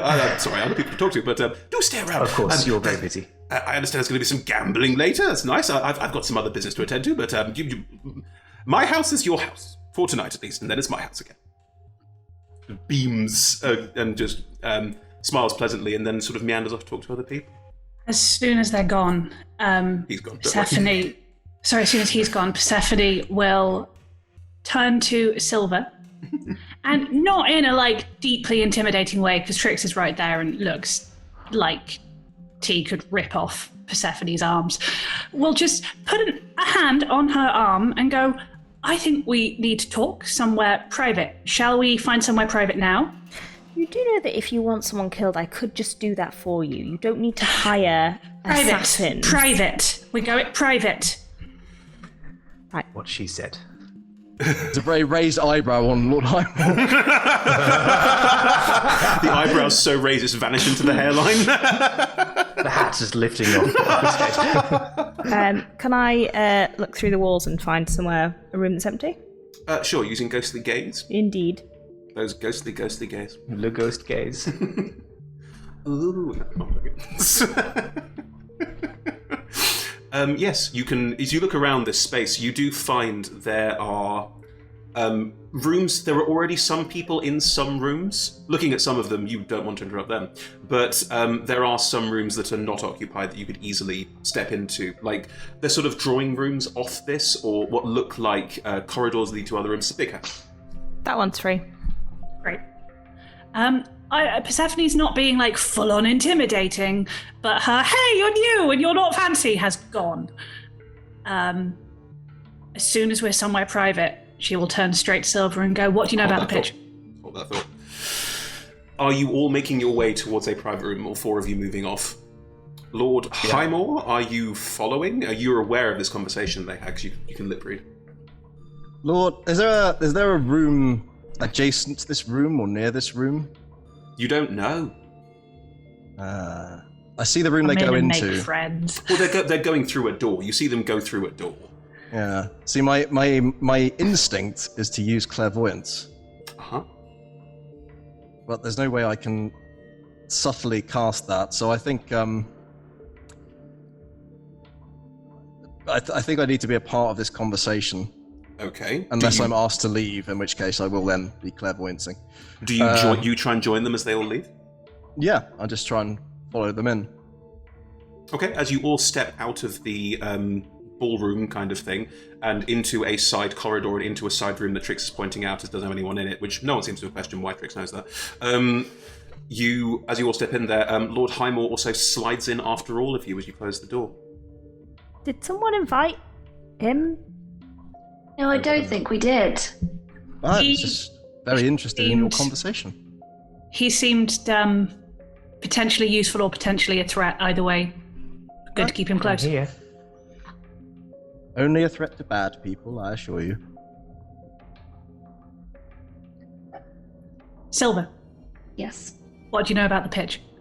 You've never heard of it. The what?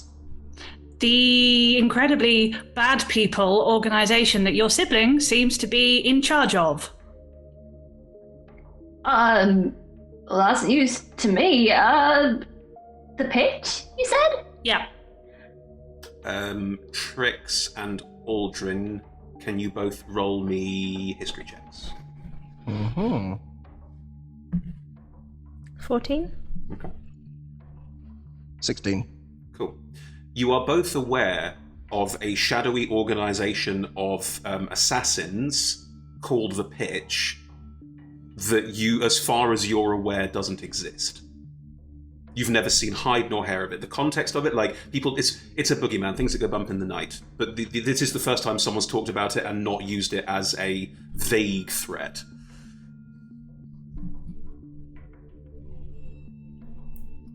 Silver, you've never heard of it. I mean, I know LaRouche is into some shady shit. But sorry, can you explain this a little bit more? They might be involved. There is a monastery of assassins who kidnap children from orphanages, raise them to be ruthless killers, aided by some sort of dark something, and a grand total of 2 people have ever left there alive, ever. Does sound very on brand for them. You seem to have issues with your sibling. Is that like, oh, you're a bit annoying, but I love you and we're going to end up going to each other's weddings? Or is it like, I want you to die? You shouldn't marry your own sibling. It's just not ideal. I think we should avoid that at all costs. In answer to your question, it used to be the former, and now it is the latter. They've got a new bent. They've changed and gotten into some darker stuff recently. Okay, because I'm not saying that I now need to kill your sibling, but I'm sort of saying I now need to kill your sibling. Yeah, it's on the table, don't we're worry. Here to kill LaRouche. Oh! Did I not make that clear in the first conversation? In no way said that at any point this evening. I literally said I was here to assassinate sibling Silver.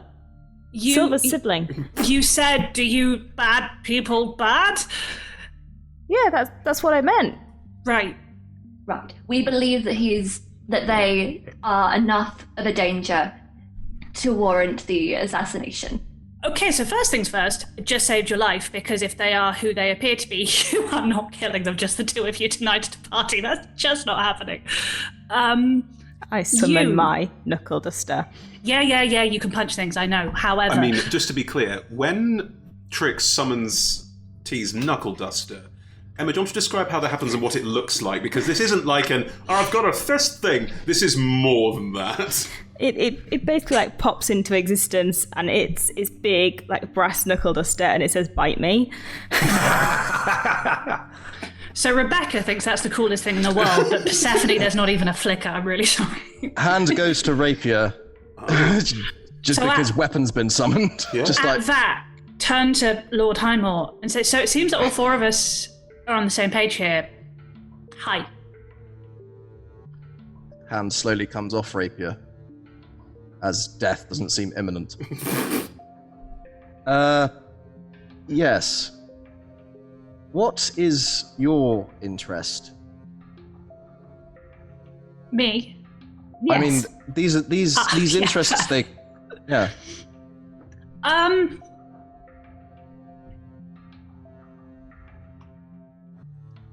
Oh, it's so hard to say in words. Damn it, Ash, you'd think I'd be better at this by now. I am one of them. I'd love to say was, but I don't think it ever goes away. I killed a lot of people, and then they told me to kill my sister. And so I ran away instead, and now I think... left outside with a vampire. Just remembering that. Yeah. Be right back now. And we ran for a really long time to the end of the world. And then my stupid sister, who thought that it was her fault, she developed some altruism, and that's the reason I tried to kill her in the first place, decided that we should really come back and destroy the pitch. And she was totally idiotic and wrong, but also she kind of had a point. So, also, this is my friend Ash. Oh, also, I'm not called Ivy. Hi. Sorry. The whole two people who ever escaped thing, that's me and my sister, and I think they sort of want to kill us very, very, very much. So we don't sort of walk into a party going, hello! How was that, Ash? Is that any better than the first time? Succinct and direct. I love... Yeah, good, thanks. Very much all or nothing with you and information, isn't it? Yeah. So, just to be clear, you're a former member of a shadowy, evil cult. Yes. You've escaped from their clutches, and now you wish vengeance upon them, or simply to ensure your escape? Oh no, I did escape. I didn't really want to keep running for the rest of my life, and also... they do bad things. I did bad things, and I tried ignoring it for a bit, and then I met people who I wanted to see me as a good person. And maybe therefore you shouldn't let the bad people carry on doing the bad people. So I don't want vengeance. I just need them not to exist anymore. Now, believe me when I say I can empathize.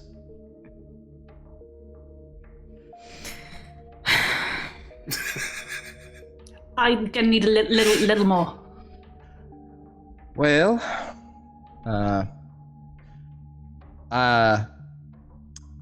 you've trusted me. It's only fair that I show a little trust in you. I may not be Lord Highmore. I may know some things about some bad people who do some really bad things, and I'm not a part of that anymore, but I'm trying to find out who is and give them the chance of redemption or the chance of finality. Do we have the same bad people? Aldrin will speak the command word of his armor, which is coin, and just allow a mask to grow across his face for a moment. I don't know that yet. Chances are they might be in bed together. All four of you who are not Aldrin, please roll me a religion check. Natural 20, 24. 16. 12, 16. 22. Lovely. You all rolled high enough. That is the symbol of Mask. Mask is a god. You are all aware of Mask as one of the main gods of Faerun. Mask is a god of deception, trickery, and general not niceness. However, Mask is not evil. Mask is very much in favor of thieves doing their business, assassins doing their business, but not to the level of burn it all down awfulness. It's not that bad. However, with the way Aldrin is talking, and if you start to think about the pitch and the way they operate and the negative energy that tends to come around them, you start to think about vampires, you are starting to go, this feels like they could all be connected. You can all make that assessment. I mean, if we're doing the whole, like, no lies thing, I flick back to normal tricks, so, like, all the spots and normal hair. And if we get in a fight, just don't be worried. Well, I take that as under strong advisement. They are quite worrying people. Did you not hear me when I said I was a vampire specialist? Yeah, I'm an evil trained assassin by the Cult of Death. I'm scared of the people who train me. Perfect. Together. Voltron.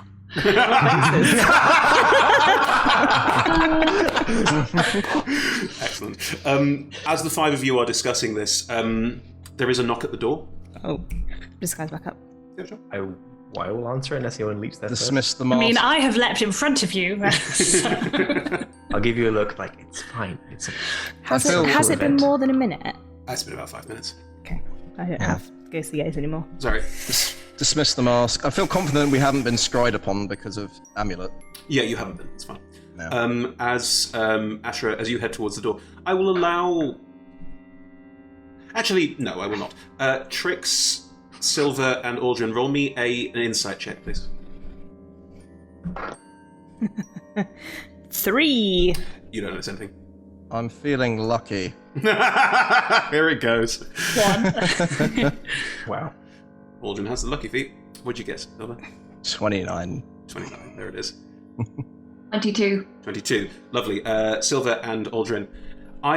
Ivy, Percy, whichever name you're currently thinking of Persephone as. Persephone. Thank you. Persephone is clearly very defensive of Ashra.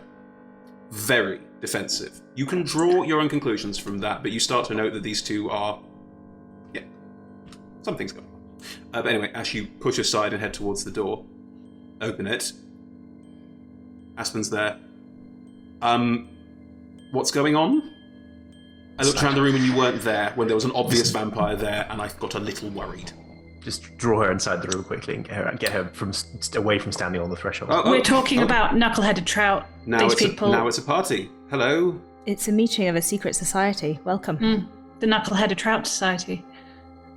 Well, then you're perfect for it, and I should go. What's going on? Are you okay out there?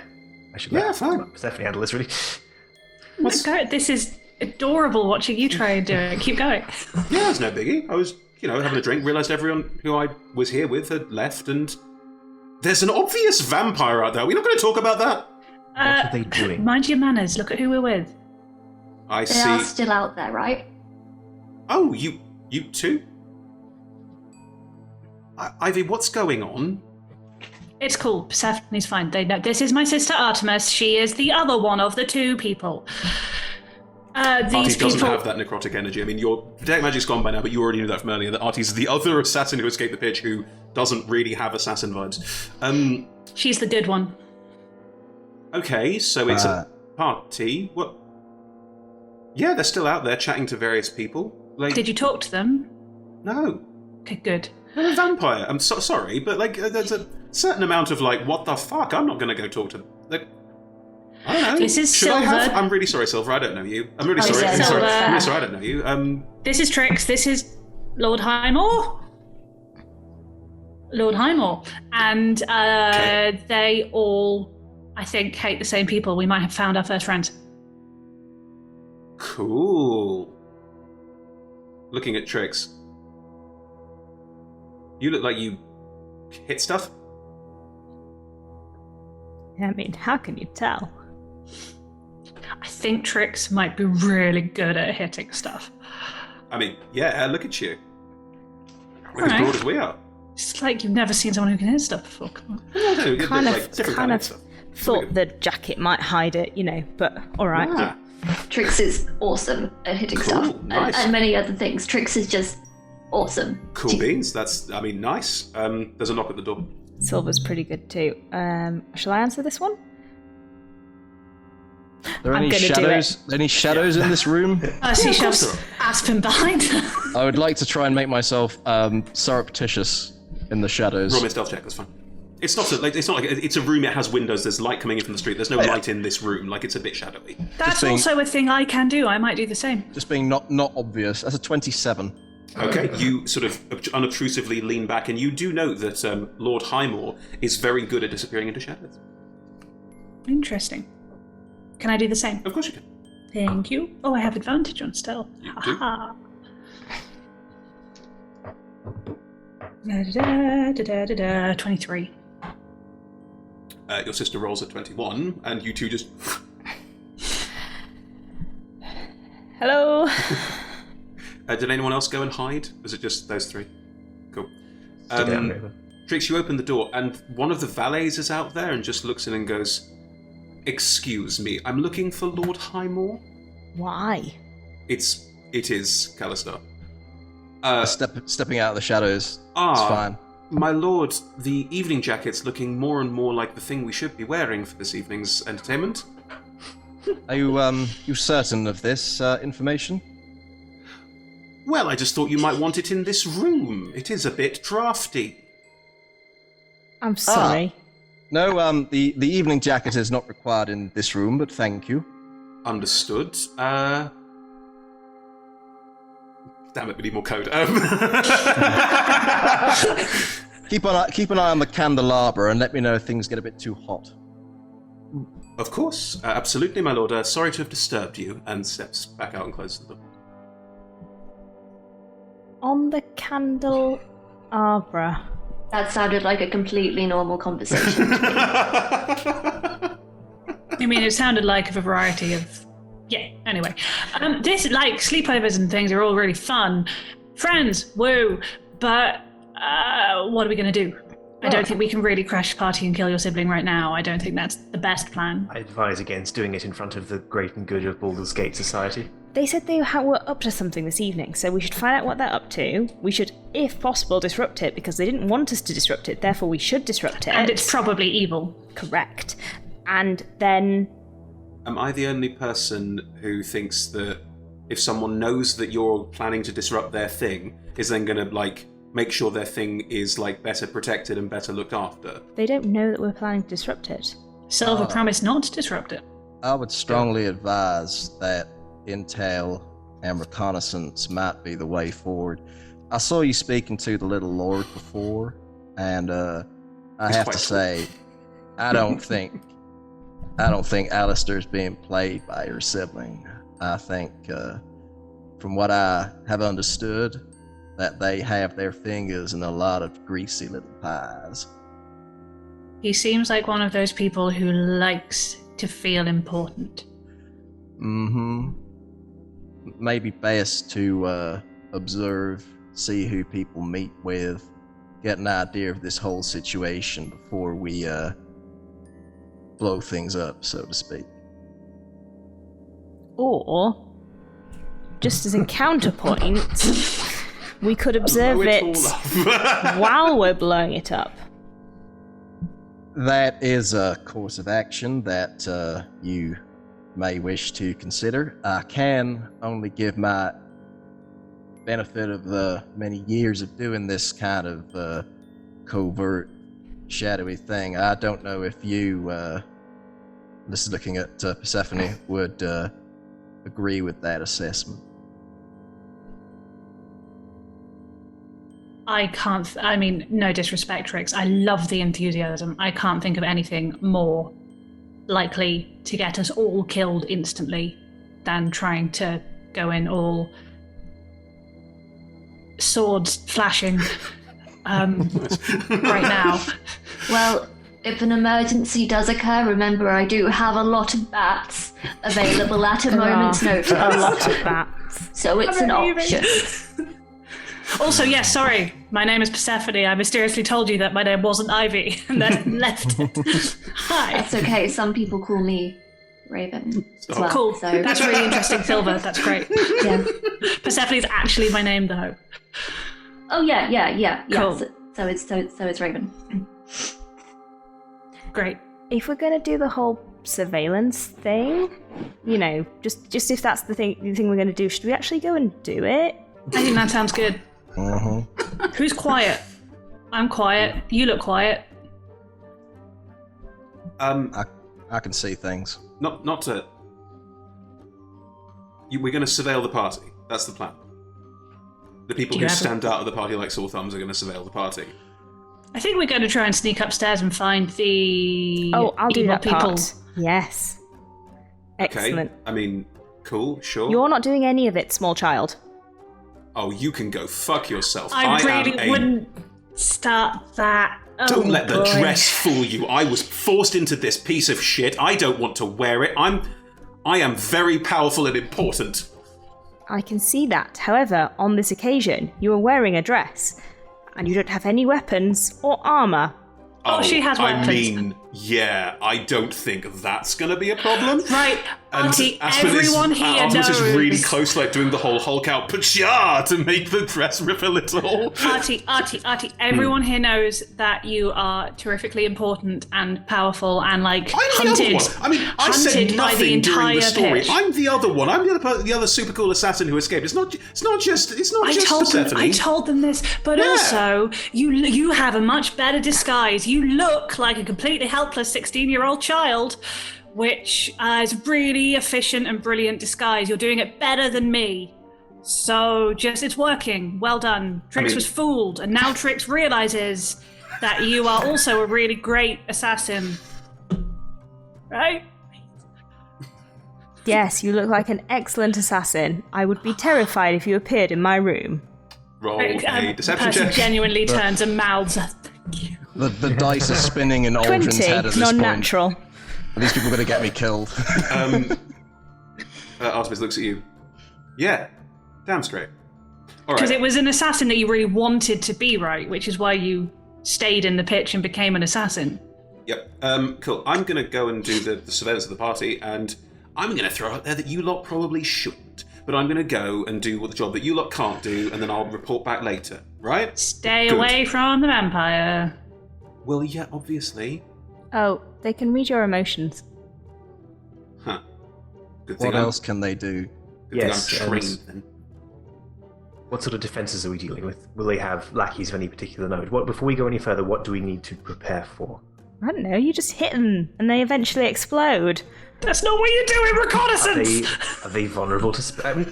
again, first plan, yes, reconnaissance, but should things go sideways... Yes, please are ask they- Trix the Vampire Hunter about vampires. I want this conversation to happen. Are they vulnerable to anything in particular? Do they have particular defenses? Do they have goons who they can deploy? In which case, what should we be expecting? Emma, would you like to roll an intelligence check? When I do this, what happens is the vampires run at me, I run at the vampires, I punch them until they explode. Then they explode, then I leave. Good. Glad we had this conversation. You said they could sense emotions. What else can they sense? I don't know. Ask Silver. Silver? Same question. So, what is the relevant information to Okay. relay? How would they know where we are? Sorry, George. Sorry. I really love that. I really glad we had this conversation. That was excellent. That's exactly what I wanted from that. Right. What you would know, Silver. Because you are that's damp here, but you know about vampires because your entire family are. Vampires in general can change their shape into bats, clouds of mist. Vampires are very good at resisting effects. They have what's known as legendary resistances. When they drop to 0 hit points, they can transform into a cloud of mist and then fuck off. They regenerate hit points at the start of their turn. They are very specifically warded against something. You're not affected by this because you're only part vampire, but your sibling would be, other vampires that you know would be. They can't enter a residence without an invitation from one of the occupants. They cannot be in running water. Running water is like acid to them. And a stake through the heart leaves them paralyzed. Specifically when they're in their resting place, but also stakes through the heart, vampires don't like them very much. It's not like Buffy. It's not bang, that doesn't happen. But stakes through the heart vampires are generally really, really bad with, and sunlight, obviously. You don't like sunlight very much, but you're fine with it. But if your sibling was out in the sunshine, they would burn and die. So you've got all the classics: weak to stakes, not the food kind, the wooden kind. Sunlight's not good. Running water's not good. Very hardy, very hardy. So they can sense your emotions and where living creatures are. And yeah, just very hardy. So we rejuvenation. can't sneak up on them because they will know that we're there. Pretty much, yeah. Up to what distance can they sense people? Roughly 30 feet. Right. Anybody upstairs right now? Can I sense anybody You're welcome. upstairs? Do you do your sensing? I do my sensing. Sure. You took some of your powdered blood snuff earlier, which means I you've did. regained the ability to do it. You've got 2 uses left now because so you've got 2 uses left after you do this. You concentrate, and within 30 feet of you, the room above you, 30 feet is not fantastic for going up and down. You get that there is no one on the floor above you, but there are some people, or at least some movement downstairs, and you can also sense, you can't sense undead with this because they don't have blood, but you can sense that there is something else down there that you would associate with people of your kind. Vampires, specifically. Okay, we've got some other people up here, but the people of interest are still schmoozing. Below you there are more people. Above you there is no one. We're still on the ground floor, is that right? You're on the ground floor, yes. So they'd be on Okay. in the basement. Basement. Ah, right. Sorry, that completely went over my head. Fine, don't worry. Can I make a suggestion as to a potential course of action? Does it involve punching any vampires? It may, but hopefully not in the immediate future. As has been noted, we are conspicuously conspicuous. I would propose that perhaps the 2 of us who are more accustomed to shadows make a little detour upstairs and see what we can find by way of evidence and such like, whilst rest of you provide a very obvious and charismatic distraction to keep Alistair and your sibling Silver occupied whilst we see what we can find by the way of intel. Sounds good. Do we not want to see what's downstairs? I think we should go downstairs. Going where there's people seems like it might not be the most stealthy option to take, but of course you are free to do as you wish. Ash. I can. Do you have your thing? You'll have to be more specific. Sorry, the lake with the frost. Your eye. Yes, the arcane eye. I can observe up to quite a distance, but it's visual only. It's, no auditory component. It's invisible and unnoticeable and doesn't rely on you not falling over, right? Exactly. And I can conduct other business at the same time if necessary. So maybe we look upstairs for evidence. Ashra does her very best. Smart people schmoozing, and also has a little invisible look downstairs. Sounds Is it good. invisible? How big are the door? Are there locks on the doors, and are they big enough? Like the arcane eye can slip through a gap that's an inch in diameter. You'd be able to find keyholes or gaps under doors. None of these doors are hermetically sealed. Fine. Yeah. For the record, I'm also accustomed to shadows being down here. I was wondering that, yeah. I was merely thinking that your sibling might be on the lookout for you in particular, and also if you're in plain sight, you might function as a very focused. I mean, I can point of solve contact. that, and I turn into Silver. Oh, that's a lovely idea. How's your heartbeat? They the same? How's your emotions? They the same? Oh, I mean, Trix they'd is have to always be. cool. They'd have to be looking for it. Well, I can take one of you with me. I can Who's make it my gonna own be? way. All right. We have a plan. Don't die. All goes to shit. Have We, a very bad no day. one's- Find our way out. Okay. Meet at the Church of... No. We don't know what's happening downstairs. We do not leave yet. No. Not on board with But this plan.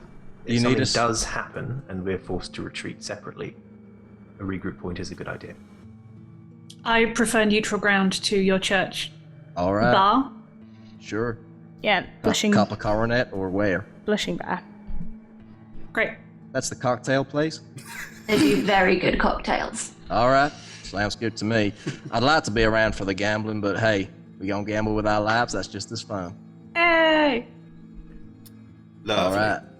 So, Aldrin, I'm guessing you're dimension dooring upstairs Yep. With Silver. with Silver, and you're shadow stepping, I presume. Yes, please. Do you need to see where you're going for shadow stepping? Maybe, in which case I can just sneak very quietly. I haven't done this in a few months. All right, I'm just checking. I mean, I want to make sure I understand the rules because the rules are important. Yeah, unoccupied space I can see. So if I can wander sneakily to the foot of the stairs, I will then The teleport up stairs the are literally stairs. in the middle of the Windows? There are windows. You could potentially. There may be other stairs you don't know about. Yeah, I will head off away from the main party and look for the servant stairs. We'll come to that in a second. In the meantime, Aldrin and Silver, how do you do your dimension door? What's the sort of visual effect? So my dimension door, firstly I'll speak the armor's command word, and it's going to go black and shadowy, and just a hood covering the face. You see a sort of split of light that comes down, almost like a 2D line that then becomes part of this plane, and it just turns sideways, and there's a you can see beyond into where it is that we're going to be going. And as the door moves towards us, rather than us stepping through it, it just moves over us and suddenly we're there. Now, for dimension door, you only have to specify a location. You don't know anything about the location, so you dimension door upstairs. And Percy's going to slip out of the room and try and find a way up by herself. That's fine. If I'm arcaning anyway, I can scout a route for Stephanie. If you want to. Sure, do you offer that? If it's helpful, yeah. And knowing how her ability works, I can try and scout a clear route from shadow to shadow that makes it If easier. you can find, shadow would be great. Yes. You come in handy. With your arcane I'll eye, reach it. I'll grab it's a ruby on a silver chain from under pull it out, expose it, hold it in my hand, touch two fingers to the middle of my head, and a magical eye opens on my forehead and slips out and becomes invisible. You'd think I'd be used to that by now. Yeah, it's very unsettling. And I can see through it, and I will send it ahead to assist pathfinding. cool. I have some concerns that Trix as Silver is going to punch a sibling, but just pressing that down. Trick's going to do what Trick's going to do. It's going to be great. I'm looking forward to it already. But yes, actually, you're able to summon the arcane eye, and you can't communicate. You can basically pass it down the hallway to some very obvious servant staircases at the back, and give Percy the information so that Percy can make her way to the back. Give her a kiss on the cheek and then do that. Good luck. Don't die. I won't. Ash, you can If then. you start dying, yell really loudly and I'll come get you. Ash, you can start moving your eye around and trying to look for ways downstairs. I will narrate for you what is happening as you move the eye around. Are you and Trix both going back into the party? Trix? If you find anything really dodgy that would involve going and killing some vampires, will you just give me a nudge? You will be the first to know. Excellent. Second to know. But yes. Who will be the first to know? Me. Yeah, I should have thought of that. Lovely. So, Silver, Aldrin, you are upstairs, and you are in the room. It's someone's sort of. There's an office vibe to it, but it is also got a sort of what I describe as a daybed in the corner. It's clearly had some use, as in it's a little bit messy, and there are papers strewn everywhere. Percy, as you make your way to these servant staircase, make your way up, you go to the second floor of the house, and you have no idea where you're going. You can try and work out where, directly above you was, and make your way there, but you're in a corridor that's basically quite well lit with some continual flames. You don't see anybody. I think rather than trying to meet up with Silver and Aldrin, I'm just going to search where I am. Sure, no problem. In which case, do you go into the first door? I mean, I'll do the listening, but Sure, then roll me a yes. perception check.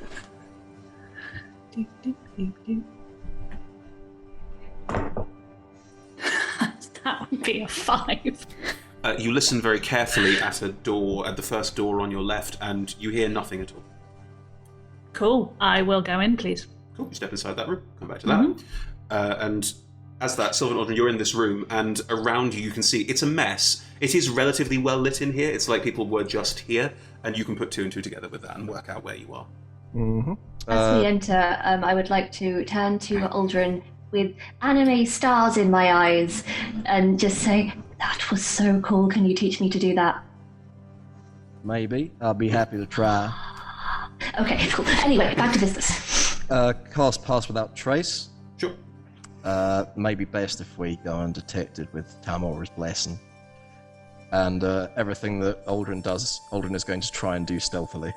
That is fine, no problem. So you can roll me. Can you both roll me a stealth check, just a general stealth check at the moment, to see how if you would be noticed? Add 10 to it. Oh my god. I add 13 to my.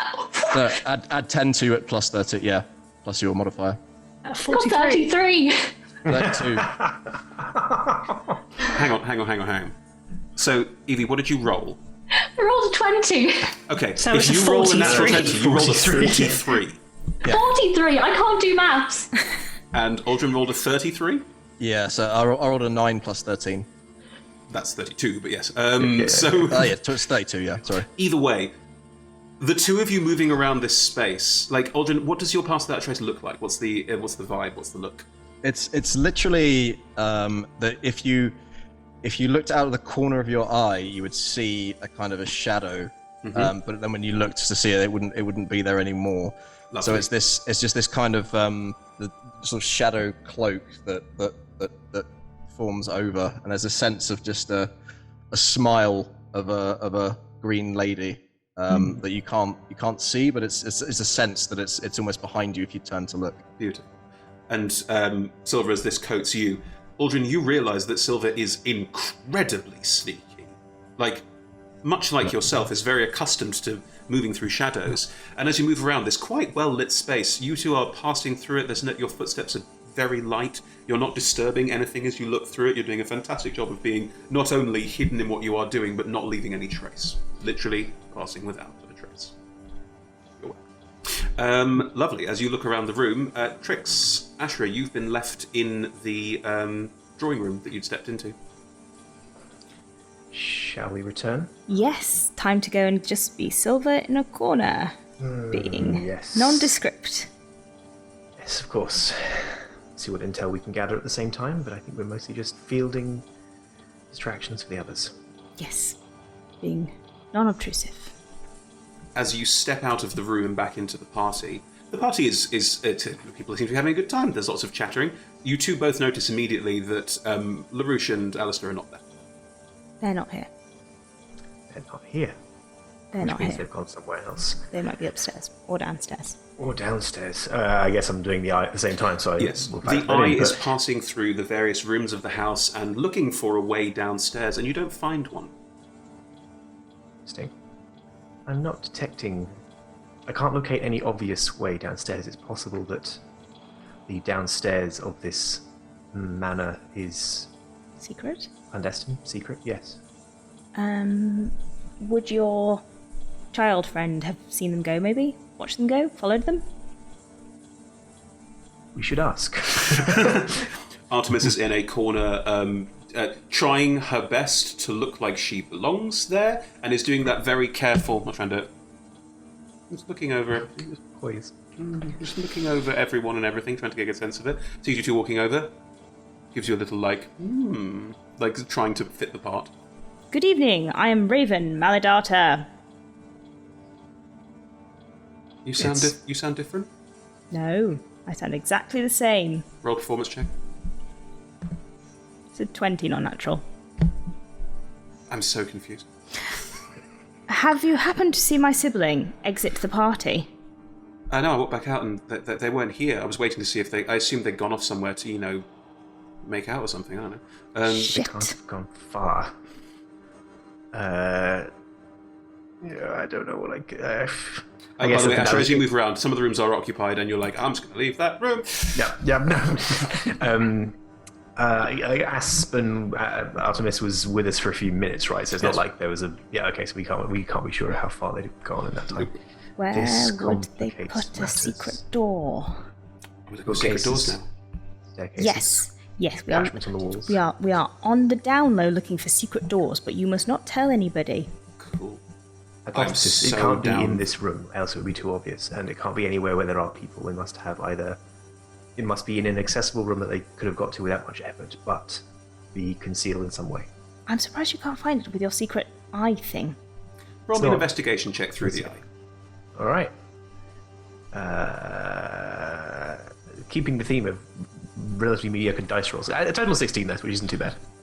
16 is really good. 16 is good. The dice was an 11. Most of my dice rolls have been like around the 10. I'm like, I don't You know what, That George? is It's good. better than you were I was like, expecting. I'm living my best life. Okay. Best mediocre life. With a 16, the eye does check out all of the doors that are visible, and there is no door that heads downstairs. You can't find. You think you can be pretty confident saying if there is a downstairs, it's some kind of secret door. You can be fairly confident to say it probably is, but you can't see any obvious secret door. Well, We good. need someone who has a really good perception. Or someone who knows the house. Who would... I'm really good at sneaking around places and looking for stuff. Yes, but you're also small and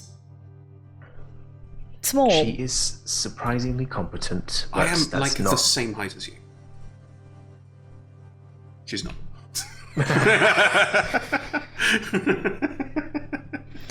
Okay, just for a brief second, feel my bicep, and don't look surprised when you do so.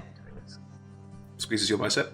It's bigger than the one that's visible, because what's visible is Silver's, and what she's feeling is mine, because it's an illusion. I mean, if we're playing that game, Oh, dear. you squeeze Aspen's bicep. Yes. Rock solid.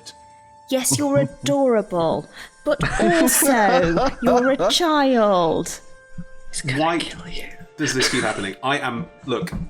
Oh my god. I mean, it's less of the anger and more of the cool person doesn't think I'm cool now, and it's the. I swear I'm really useful. I want to help. We are getting sidetracked.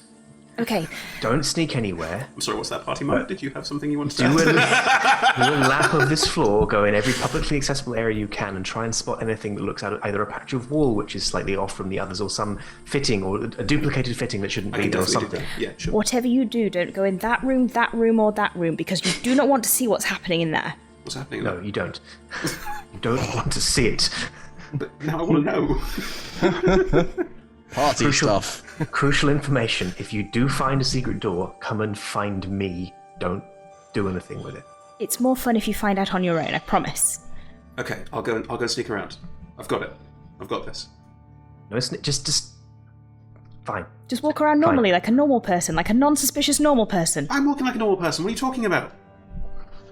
Great, yeah, I believe in you. She wanders off, looking like a normal person doing normal stuff. Not well. We should split up and do the same and try and cover as much ground as possible and see if we can identify where they have gone. Where would they keep a secret door?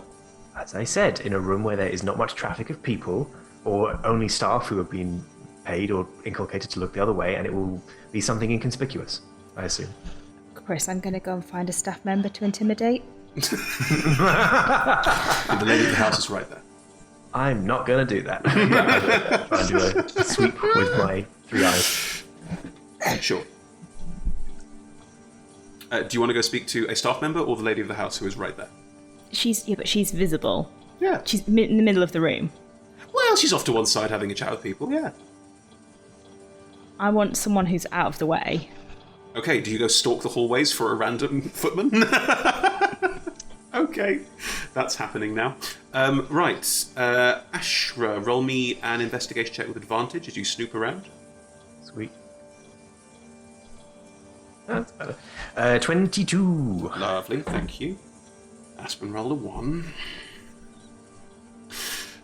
So is going to be wandering around for a bit looking for secret doors and finding nothing. Like, I imagine you pass by a room and Aspen's there just like with a bookshelf going, nope, Nope, just trying every book to see if it opens a secret door. I'm mostly happy with that outcome.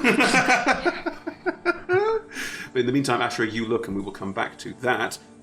Trix, you walk down a hallway, and you can see one of the people serving drinks is just walking down a hallway towards you with clearly some refilled glasses. Excellent.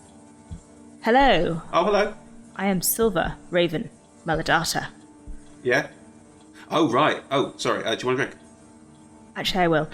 Are you aware of any secret doors in your household?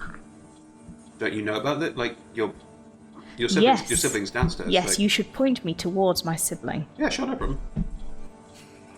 Gosh, that was surprisingly easy. I'm sorry, and you look like Silver, and you want to go and see your sibling, who hasn't said, that person's there, avoid them. Like, it hasn't said that because they wouldn't. So yeah, that just worked.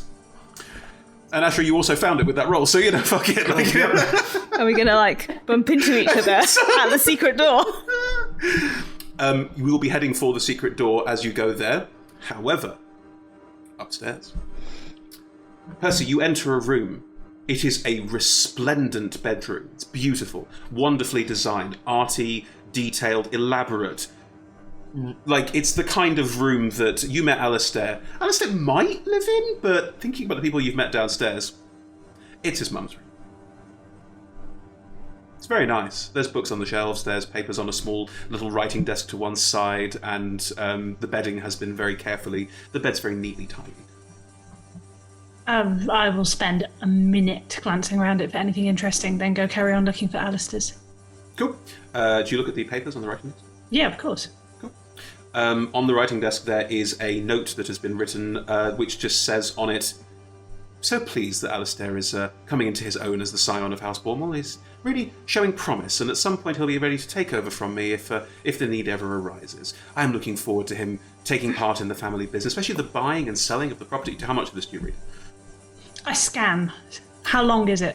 Oh, ages. She's writing to a distant cousin. There is nothing. I flip through for any keywords, and also who. Yeah, is it addressed to anyone interesting? No. Also Great. called This Bormal. is very boring. Yeah. I Do you go want to roll and an look investigation something. check to try and find something else? Yeah, I'll investigate see if there's anything interesting, but I'm getting strong DM not interesting vibes. Who am I to say? That is a 17. Looking around the commode, you find a secret drawer. What's in the secret drawer, Chris? Do you open the secret drawer? Oh, I check for traps! Oh, roll me a check. What I do? Roll me an investigation. That is a 12. You don't think there are any traps in the drawer? I open the drawer. You slide the drawer open. Inside is a rather beautiful, wrapped series of letters. Mm-hmm. Do you open them? Yes. Carefully. It is a series of very steamy correspondence between her and Lord Caldwell.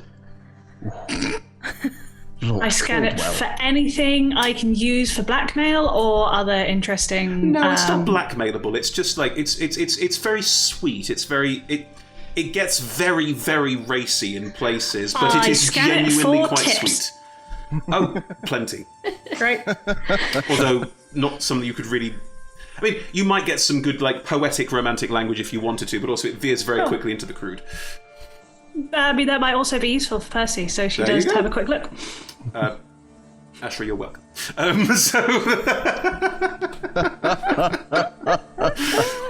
In the meantime, Silver, Audrin, this room is full of papers, and you find all sorts. What are you looking for in particular? Just information, anything specific? Be looking for anything that ties, that creates that connection between Absolutely. Vampires and Mask and the what they call pitch. Yeah, and so anything of that nature. Silver, are you looking for that as well?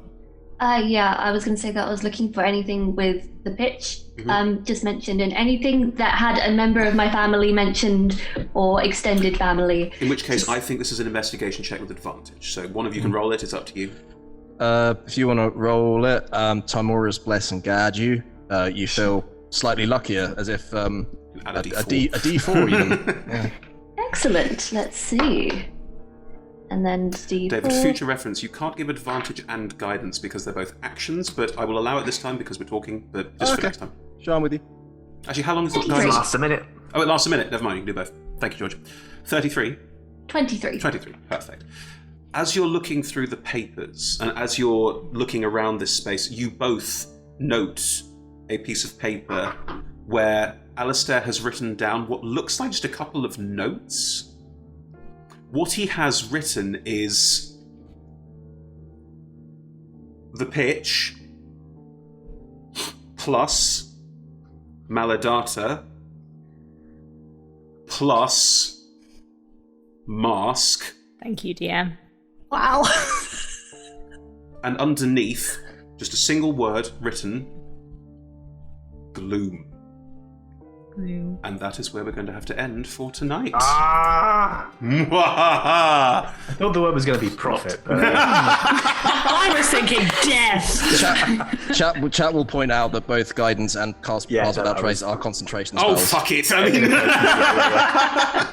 grand total of fuck it. I mean, a 20 would have been enough, and I doubt that it would have been an issue, so Fine. let's not complain. Anyway, thank you very much for joining us, everyone, and for the assumption we made about chat being narky about the rules. Pleasure to have you all here, as always. Well, this was the first episode of Gloom Falls on Baldur's Gate, and there are many more to come. Join us for, well, it's April next week, so join us for the rest of April and May, where we will continue the story with these lovely characters and find out more about the Gloom.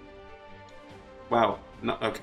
Fine. Anyway, we play from 6 p.m. to 9 p.m. GMT. That's 10 a.m. to 1 p.m. Pacific time at twitch.tv/rolltogetherrpg. All of our shows are streamed there. You can also find our content archived on our YouTube channel, where the link will be in the chat. And there's also podcast versions, as mentioned at the top of the show. Just search for Roll Together RPG on your favorite podcasting program. Application. Yeah. Anyway, there you will find it. We're on social media everywhere as Roll Together RPG. You can join us on Twitter, Instagram, Facebook, all of the things. And there's also the Patreon. Don't forget, thank you again to our D20 Club, without whom shows like this could not happen, and we're so pleased. Thank you so much. But yes, join us on Patreon and patronize us to be able to do more fun things like what we do. Speaking of people who patronize us, thank you so much to all of our sponsors and supporters. Massive thank you to Hero Forge with the lovely minis. Ultra Pro, you've got a chance to join in chat now if you want to win that gift voucher. Elderwood Academy, I hope the mods took you through a wonderful adventure there of making something, so we'll see how that goes. I'll have to find out afterwards, I'm afraid.